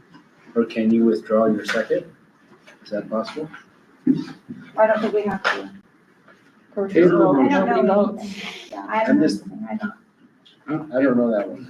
don't know. Should be able to Right here. table mid-motion, whatever. All right, I was learning all the time. I think, Yes, we can table it. mid-motion. Yeah. Robert's Rules of Order say that we can. Yeah. Okay. So we will table this motion for a special meeting to be held after we can get the legal advice of our counsel. Okay. So next we would move into superintendent update. I'm sorry, I just have a lot of different items. Building budgets, we talked about earlier when we were talking about the practice of approving. We have building budgets for each of the building administrators, and so Ms. Halder and I will review those with the building administrators, and they will have control of their budgets. The gym floor, it looks like now that it will be, they will begin working on it, or it should be completed by August 25th. I was originally told by one of the owners that it would be done by August 11th. And so when a different member of the community or company asked me, or said that it wouldn't be done, I just told them that I received different information, and I've reached out to the person I've spoken to, and I haven't gotten anything back. Well, I'm sorry, it's looking like the week of the 18th to install. So next week, we hope to have them installed. And that is different than what I was told. So I am asking, I share Director Boysen's opinion that if your internet doesn't work for 6 days, there should be something that you could get back. So I am pursuing that. Thank you. Thank you. Will this be moving our practices to? We have moved everything to Lorenz. So, So we incur transportation costs. Mhm. and I'm not sure how many kids we're busing over. Mr. Holder. I think Bonnie said there was 14 of them. Is it in a state that we can go see it? We can walk down there. It looks beautiful. It's just, it's not finished. But I would recommend, if you have not seen it, I would like to take a walk down there and show it. It's really, looks nice. Cool. So, you guys want to take a short I'd love to. moment? I don't know if do we need to take the camera with us, or do I just? What we can do, as we're close to the end of the meeting, is we can go ahead and finish the Okay. rest of the agenda, and then at the end of the meeting, walk down, take a look at it. Field trip. The elementary HVAC continues to be a concern. I met with Greg White, asked him about some bids that may have been received in the past. He had stated that former administration and he decided that the bids were too high to do anything with. So we're continuing to kind of limp along. We've contacted Midwest states, somewhere out of Fort Dodge. They'd come in and try to work on them. I have walked through the elementary numerous times the last couple of days. I'm not understanding the system. Sometimes they're working and the rooms are perfect, and sometimes they're not. So we're going to try to get work with this company to see if they can come out and provide some preventative maintenance and continue to look at our HVAC system. I think it may need to be a more substantial amount of money that we spend to look to fix that HVAC. So just wanted to share that with you. DW Zinzer in the Pomeroy building. I've been in communication with Tyler Riley from FEH, and we were talking about, there were some questions that I wanted to ask in regards to where we are. So let's see, I gotta find the notes here. The only thing left for DW Zinsser to do is to complete the seating. The time capsule that was found is in the city of Pomeroy's possession. DW Zinsser has worked with the city, Pomeroy's Public Works to fix part of the 4-inch pipe that was struck during construction. The city completed the work, but DW Zinsser met with this, helped the city excavate and backfill. To Dave Zinsser's knowledge, there's no mention of a stop being put in. And that's something that was discussed in a board meeting, that the city would need to do that and contract Hildreth Construction Incorporated. Dave Zinsser also did not have any information about a valve key, but if he said if it's one needs to be paid for, he would be willing to do that. He just needs to know who the payment is from the city. That's the 4-inch lead pipe that we talked about a couple months ago, that DW hit, that wasn't part of our contract plans and wasn't part of our contract with them. So the option to do it with Hildreth versus the option, if we had to do it through DW as a change order, history says we're gonna pay more, and they said they're not experts at this and would prefer we went a different route. And so I am getting questions. I have communicated with Hildreth Construction Incorporated, just trying to find out some details. I am waiting for Mayor Lutz to get back to me so that we can kind of move forward. If they're willing to take possession of the building, knowing that there are 2 things that need to be done. So I'm just waiting to hear back from her. And I'll keep you updated on that. I'm just trying to provide an update. In the packet, there are some bills. Somebody asked, what does the city of Pomeroy, and I please understand, in no way does it mean that these are delinquent bills, that they're outstanding, that we're gonna send the collection agency to the city of Pomeroy. These are just bills that we have that still need to be paid. Yeah. Okay, when I say outstanding bills, they're bills that haven't been paid, all right? I'm not saying that they're delinquent or anything like that. I would use a different terminology. So I broke those down. Those are all provided for you so that you can see the total, just to keep you in the loop.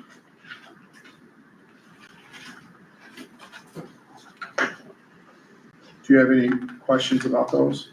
Okay. Just that we'll provide them the breakdown, and that basically, just kind of to remind the board, that the first one from May was the basic engineering costs of relooking at saving the gym. And then as you get into the ones in June, that big one for $6,500, that's the groundwork around the gym so that it would have proper drainage or Department of Conservation. DNR would not sign off on it unless that was done. So that was a lot of dirt work brought in, a lot of changes for that, and then the design, removing the 2 trees and that stuff. So those June ones are around that, and the July one might be a travel item or something, I'm not sure exactly. That is correct. It's senior reimbursable expenses, senior principal professional services. If you're looking at the one on the 3rd bill from June 20th, please omit the 220 where it says meals and miles. That is not part of the bill. It's just the 2 numbers for the senior principal consultant and the civil engineer consultant. This would be the grand total. There's nothing else. Total expense to Pomeroy, $99,6310. And we still will be responsible for removing and capping the 4-inch lead pipe. And when we do that, we need to return the valve that the city loaned us for the shut-off.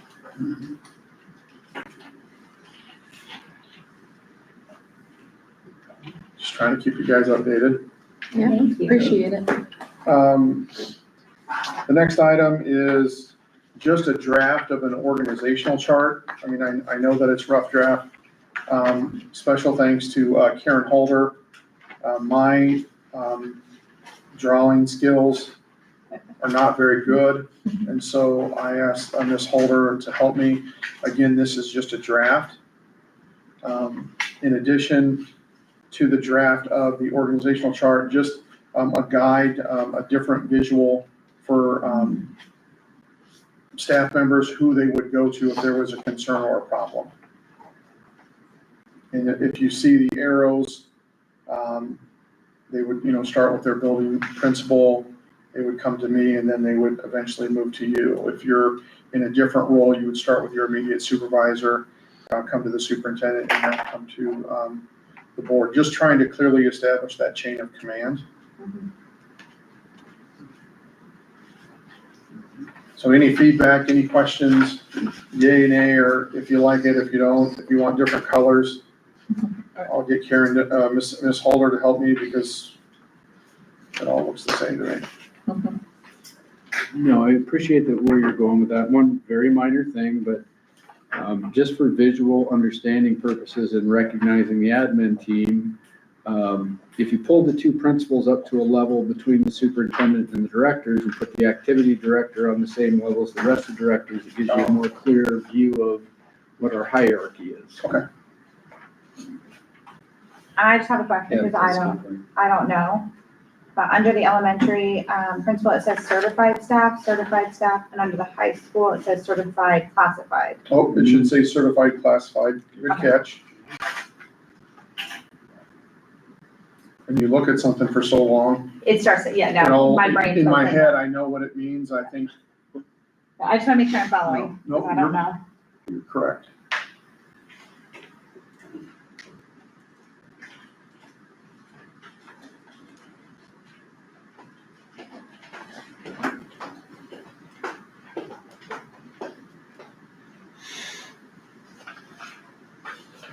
Is the director of curriculum the only external resource that's added to this org chart? I'm sorry?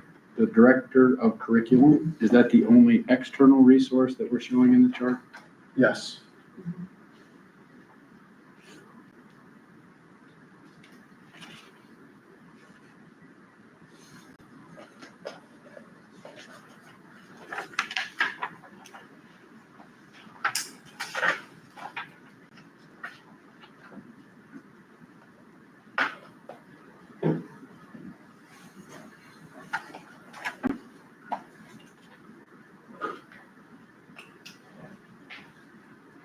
Anything else? You have any questions? Can I go to the next item? I know it's getting late. That's fine. All right, so wanted to get some job descriptions for individuals. Reached out to not only my mentor, but the conference superintendents. Got some great information. I think some other people are in the same boat we are, that they wanted the descriptions for themselves instead of providing anything. I just want to know if there would be anybody interested in working in a job description committee, because some of the things that are listed are terms of contract, length of number of days and duties assigned. So before we kind of bring these forward, would anybody be interested in working on a committee to form rough drafts so that we can bring something to the table to discuss? I think we still have an early retirement committee in progress. It hasn't closed. Got it So up maybe there, the people who aren't on the early retirement opposite could do that. I'd be happy to participate in the job description committee, and I'm not on the early retirement. Who else is early retirement? Is it you? And Sarah and myself and Was it Chris? Were you on I early think it- retirement? I think it was. I think it was Chris. Yeah, that was- Chris. So, two of the three of you want to volunteer to join me on the job description committee? Do you want skilled help? Well, Skilled help? I just want some Now that I'm feedback. As I'm skilled, looking at them, I just don't, I'm looking for some feedback. I'm happy to look at things, but I'm not necessarily as skilled. So Are you I'm happy looking at to- like making up job descriptions like for? No, just kind of picking and choosing from the job descriptions that we have received or I have received, Okay, and just getting your feedback to, yes, that's applicable, no, it's not. So some people, in some districts, what I'm finding is maintenance also covers grounds. okay, So it's maintenance, operations is a different terminology. So it's operations, maintenance, and grounds. Transportation is something different. And so when we're looking at our positions, because right now we have a director of transportation and then a director of grounds, and they're the same person. Yeah. So, do we make job descriptions that fit the people that we have? Or do we make job descriptions for what we want long-term? So that you're not constantly going and revamping them. Now, I'm not saying you leave them on a shelf. I did find some things, I think, from 1985, but I think some of those things are obsolete. They're antiquated. So I just want to make sure that we have job descriptions in place, because when we talked about earlier in our work session about setting those high expectations and standards, and if we want to have follow through and hold people accountable for their positions, they need to know what they're responsible for. That makes sense. I'll help with that too. Okay. And the other thing that whoever else would be involved in, it's also kind of what's in the structure of our standard job description, right? So it clearly will be a description of the roles and responsibilities, but some of the best practices out there now are helping that person understand the strategic importance of their role, helping that person understand the cultural importance of that role, defining in the job description how they're measured. Some of those things help define that accountability and the process that goes into the one-on-ones. We'll look at what's out there and give input ultimately, and Rob and the team will define what the job descriptions are. Do you have a team? If you want 3, I can be put on there too. Okay, I'll just have you 3 and then probably me, Karen, or see if one of the other administrators would like to just be a part of it We'd love to have both administrators. before we just really kind of send them out, because obviously we want to get feedback from the association. Just the people that, is this what you do? I mean, I would like to know, and are there other things that we're missing? So. In the end, you're gonna wanna take that to the department head level too, for those roles. And one thing we skipped over, Rob, if you wouldn't mind addressing it, but it's the guide for addressing questions that was on the backside of your chart. Oh, yeah, the guide, I just mentioned that's where an employee would start if they had a problem or a question, and who they would go to. So that guide for addressing questions and concerns, if I have a grievance as a bus driver, I feel that the director of transportation is not handling the students or dealing with what we need to deal with. I'm driving an unsafe bus. I just don't bypass and go right to the school board. We want to make sure it's a visual for people to be able to see where they need to go when they have a question or a concern. And that would be parents or employees, right? Correct. We did it for employees first, but it would also be, it would look a little bit different for parents as well.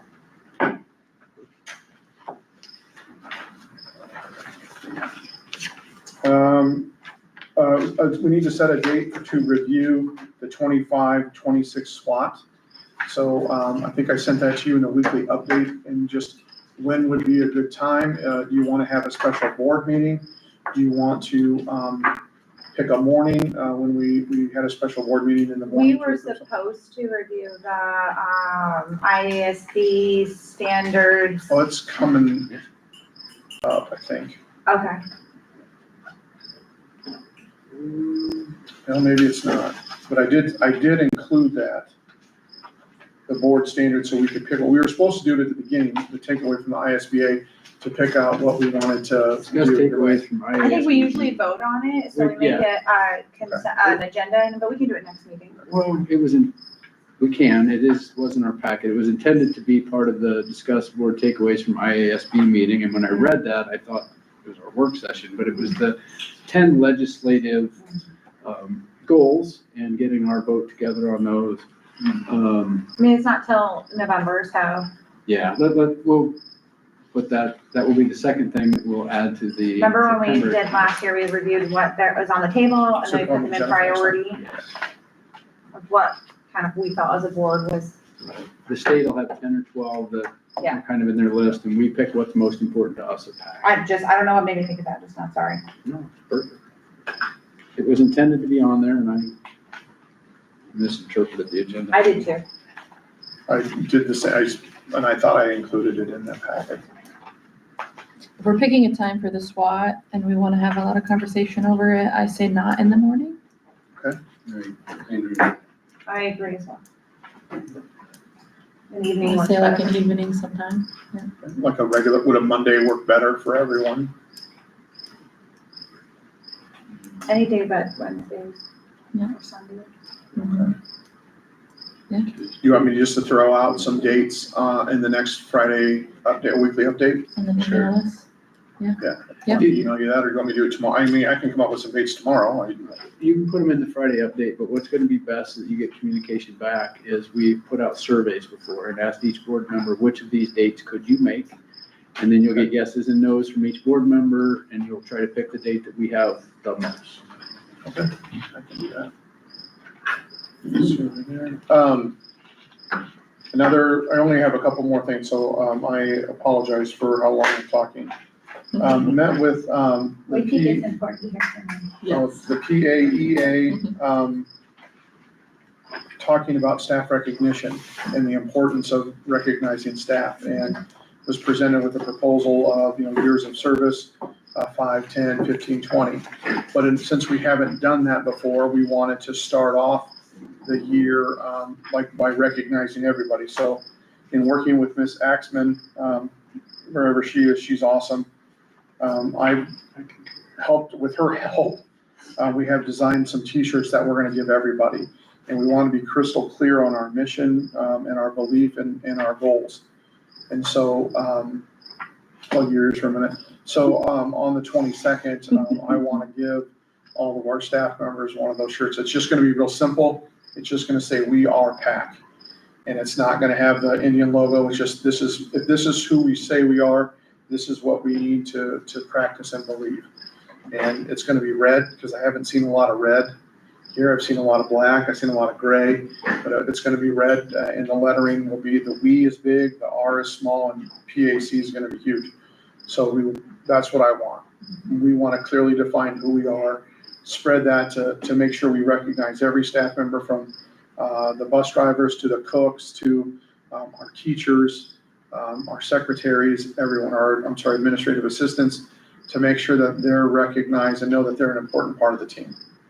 And I think that we need to wear those maybe on the first day of school, so that our kids start getting the understanding that we're not just Pocahontas, we're Lorenz, we're Herlick, I'm sorry. Havelock. I'm sorry, I apologize. Sorry, Havelock.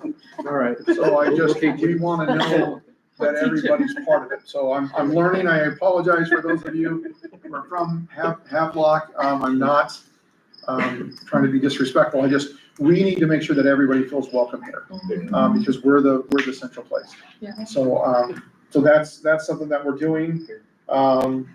We met with City Hall. The PR committee met with City Hall here in Pocahontas. We are opening up youth activities to the kids in Lorenz. The city council here was very supportive of that. We believe, as a district or as a school, kids should make their friendships with the students here instead of going with another community, because they're going to end up going to school here. So why not? And we will meet with the city of Lorenz in their city council meeting on August 18th at 5 p.m. So if you're able to attend that, if you're on the PR group, it was great, just to be able to sit and talk to those folks. And if you're like me, you're going to want to know that the student stores are open. There is Ms. Axman put something out for just plain Pocahontas. And then there's a cross-country, a football, and a volleyball store that have apparel and swag available for you to purchase if you're interested, to support those student organizations. So place your orders. I don't have a lot of Pocahontas gear, so I'm very grateful that we're having stores. That's all I have for my update. The Lorenz City meeting at what time on the 18th? 18th to 5 At p.m. That'll be the PR committee. I have a dumb question. We have 4 committees: negotiations, PR, facilities, and Job description. sharing. And now There's job also sharing. There are other committees that meet certain times throughout the year. Negotiations is one as well. I was just gonna ask, and the 2 others that have some things going on, is there a facilities committee meeting scheduled, and is there an early retirement? I literally just sent Mr. Bowley with the members of the community, or the committees, 2 individual emails about when we can meet during this meeting. But, because when we were talking about that, so. Yeah, I took all the names that I got and Because there's not a list that I had, I took all the names that Director Boysen gave me, and I contacted everybody. And some of the teachers are giving me feedback that, hey, I wasn't part of the original 4. And so I believe that we'll move forward with the original 4 and the board members that were involved, and just clarify the work that was done, because the final draft that was in my possession was not the same that was done in the committee. So there were some errors, and I want to honor that work to make sure that we meet with the committee and make sure that we correct everything moving forward. So I'm just waiting to hear back. I think I heard from everybody, and then I just think in talking to Mrs. Holder that would probably be the best, is just to go with the 4 and kind of reframe the work, or else we'll have to get everybody back up to speed, and that may take more time. And which committee is that? Early retirement. It was like a special committee, so once it's complete, that will dissolve. Okay, gotcha. That's what I thought we were talking about, yeah. And then I did send an email for facilities as well. Jeff, you're on both of them with me, you poor Yes, thing. that's right. So, yeah, just saying that we'd like to meet to kind of get up to speed and see what we're doing with facilities together. So Yeah, I have a lot of things to go over with you for the facilities. perfect, we're excited. So that's all I have for my update. Couple more, just real quick on that board election timelines. Got it. Board elections, we have not had anybody come into the office to pick up paperwork to date. Correct me if I'm wrong, Karen. You're correct. Dina. I went into the city. I got So, yes, signatures we don't know already, who's so. coming to the city. Just making sure. We do have, in case anybody out there is wanting to run, I did receive something from IASB regarding running for the School Board 101. There's essential tips that I can send. If you're interested, just please send me an email and I can direct the link. It's a free webinar that you can attend. So if you're interested in that, please let me know.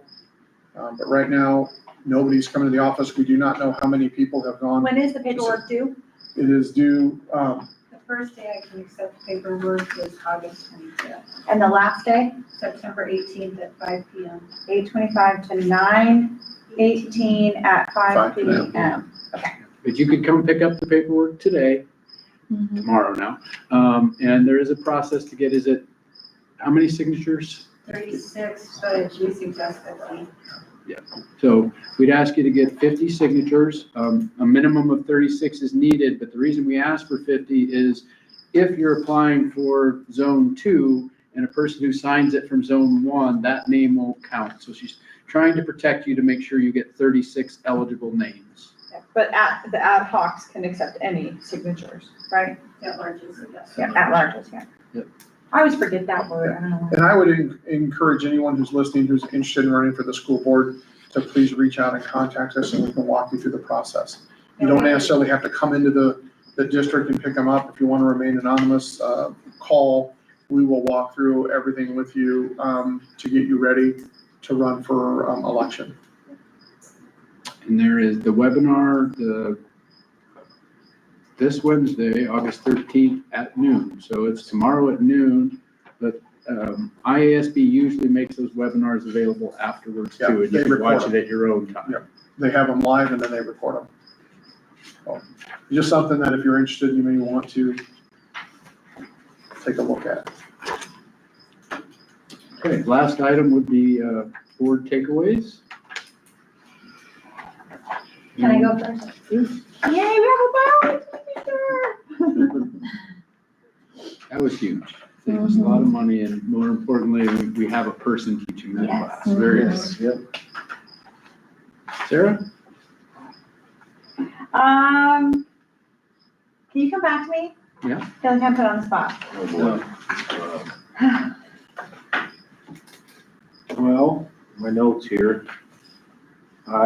What a wonderful addition having those meals in the summer. I mean, what do we say, 11,000 plus? Kudos to the staff.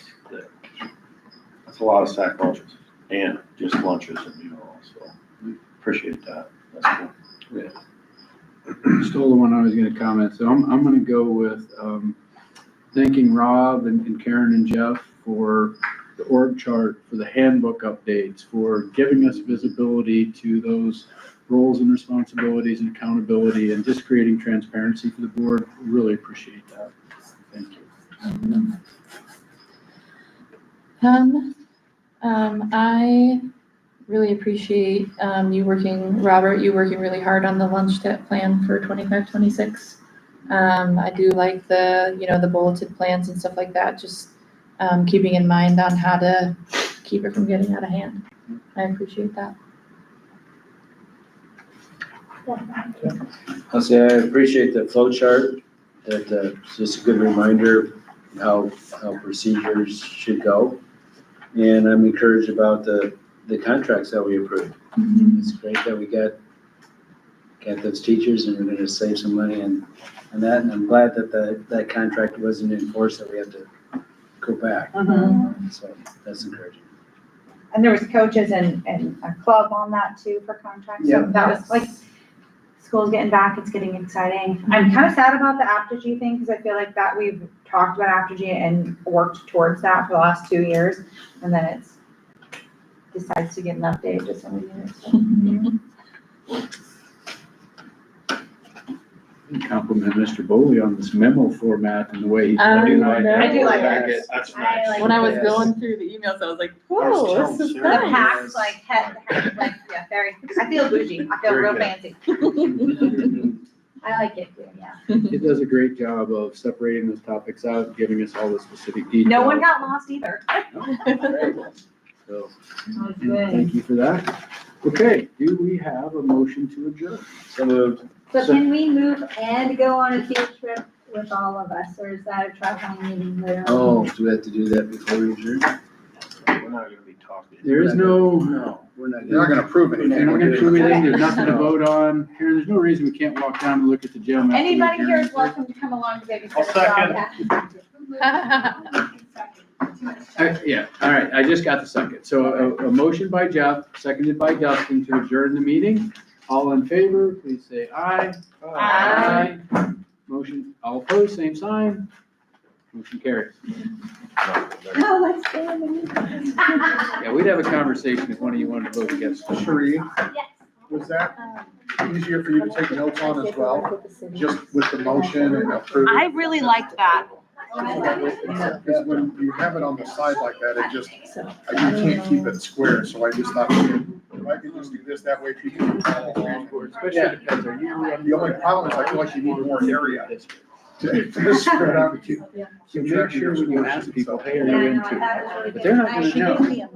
Aren't you have them now? I liked the motion and seconded her. She What? said, see that? What is, Yeah. I like, we used to have pages For her notes. on. Yeah. Sometimes that's nice to say, oh, hey, we're on page 25. Yeah, and I didn't do that this time because if anybody had a page on the handbook, I wouldn't know if it was the page of the handbook or the page of the packet. Oh, sure.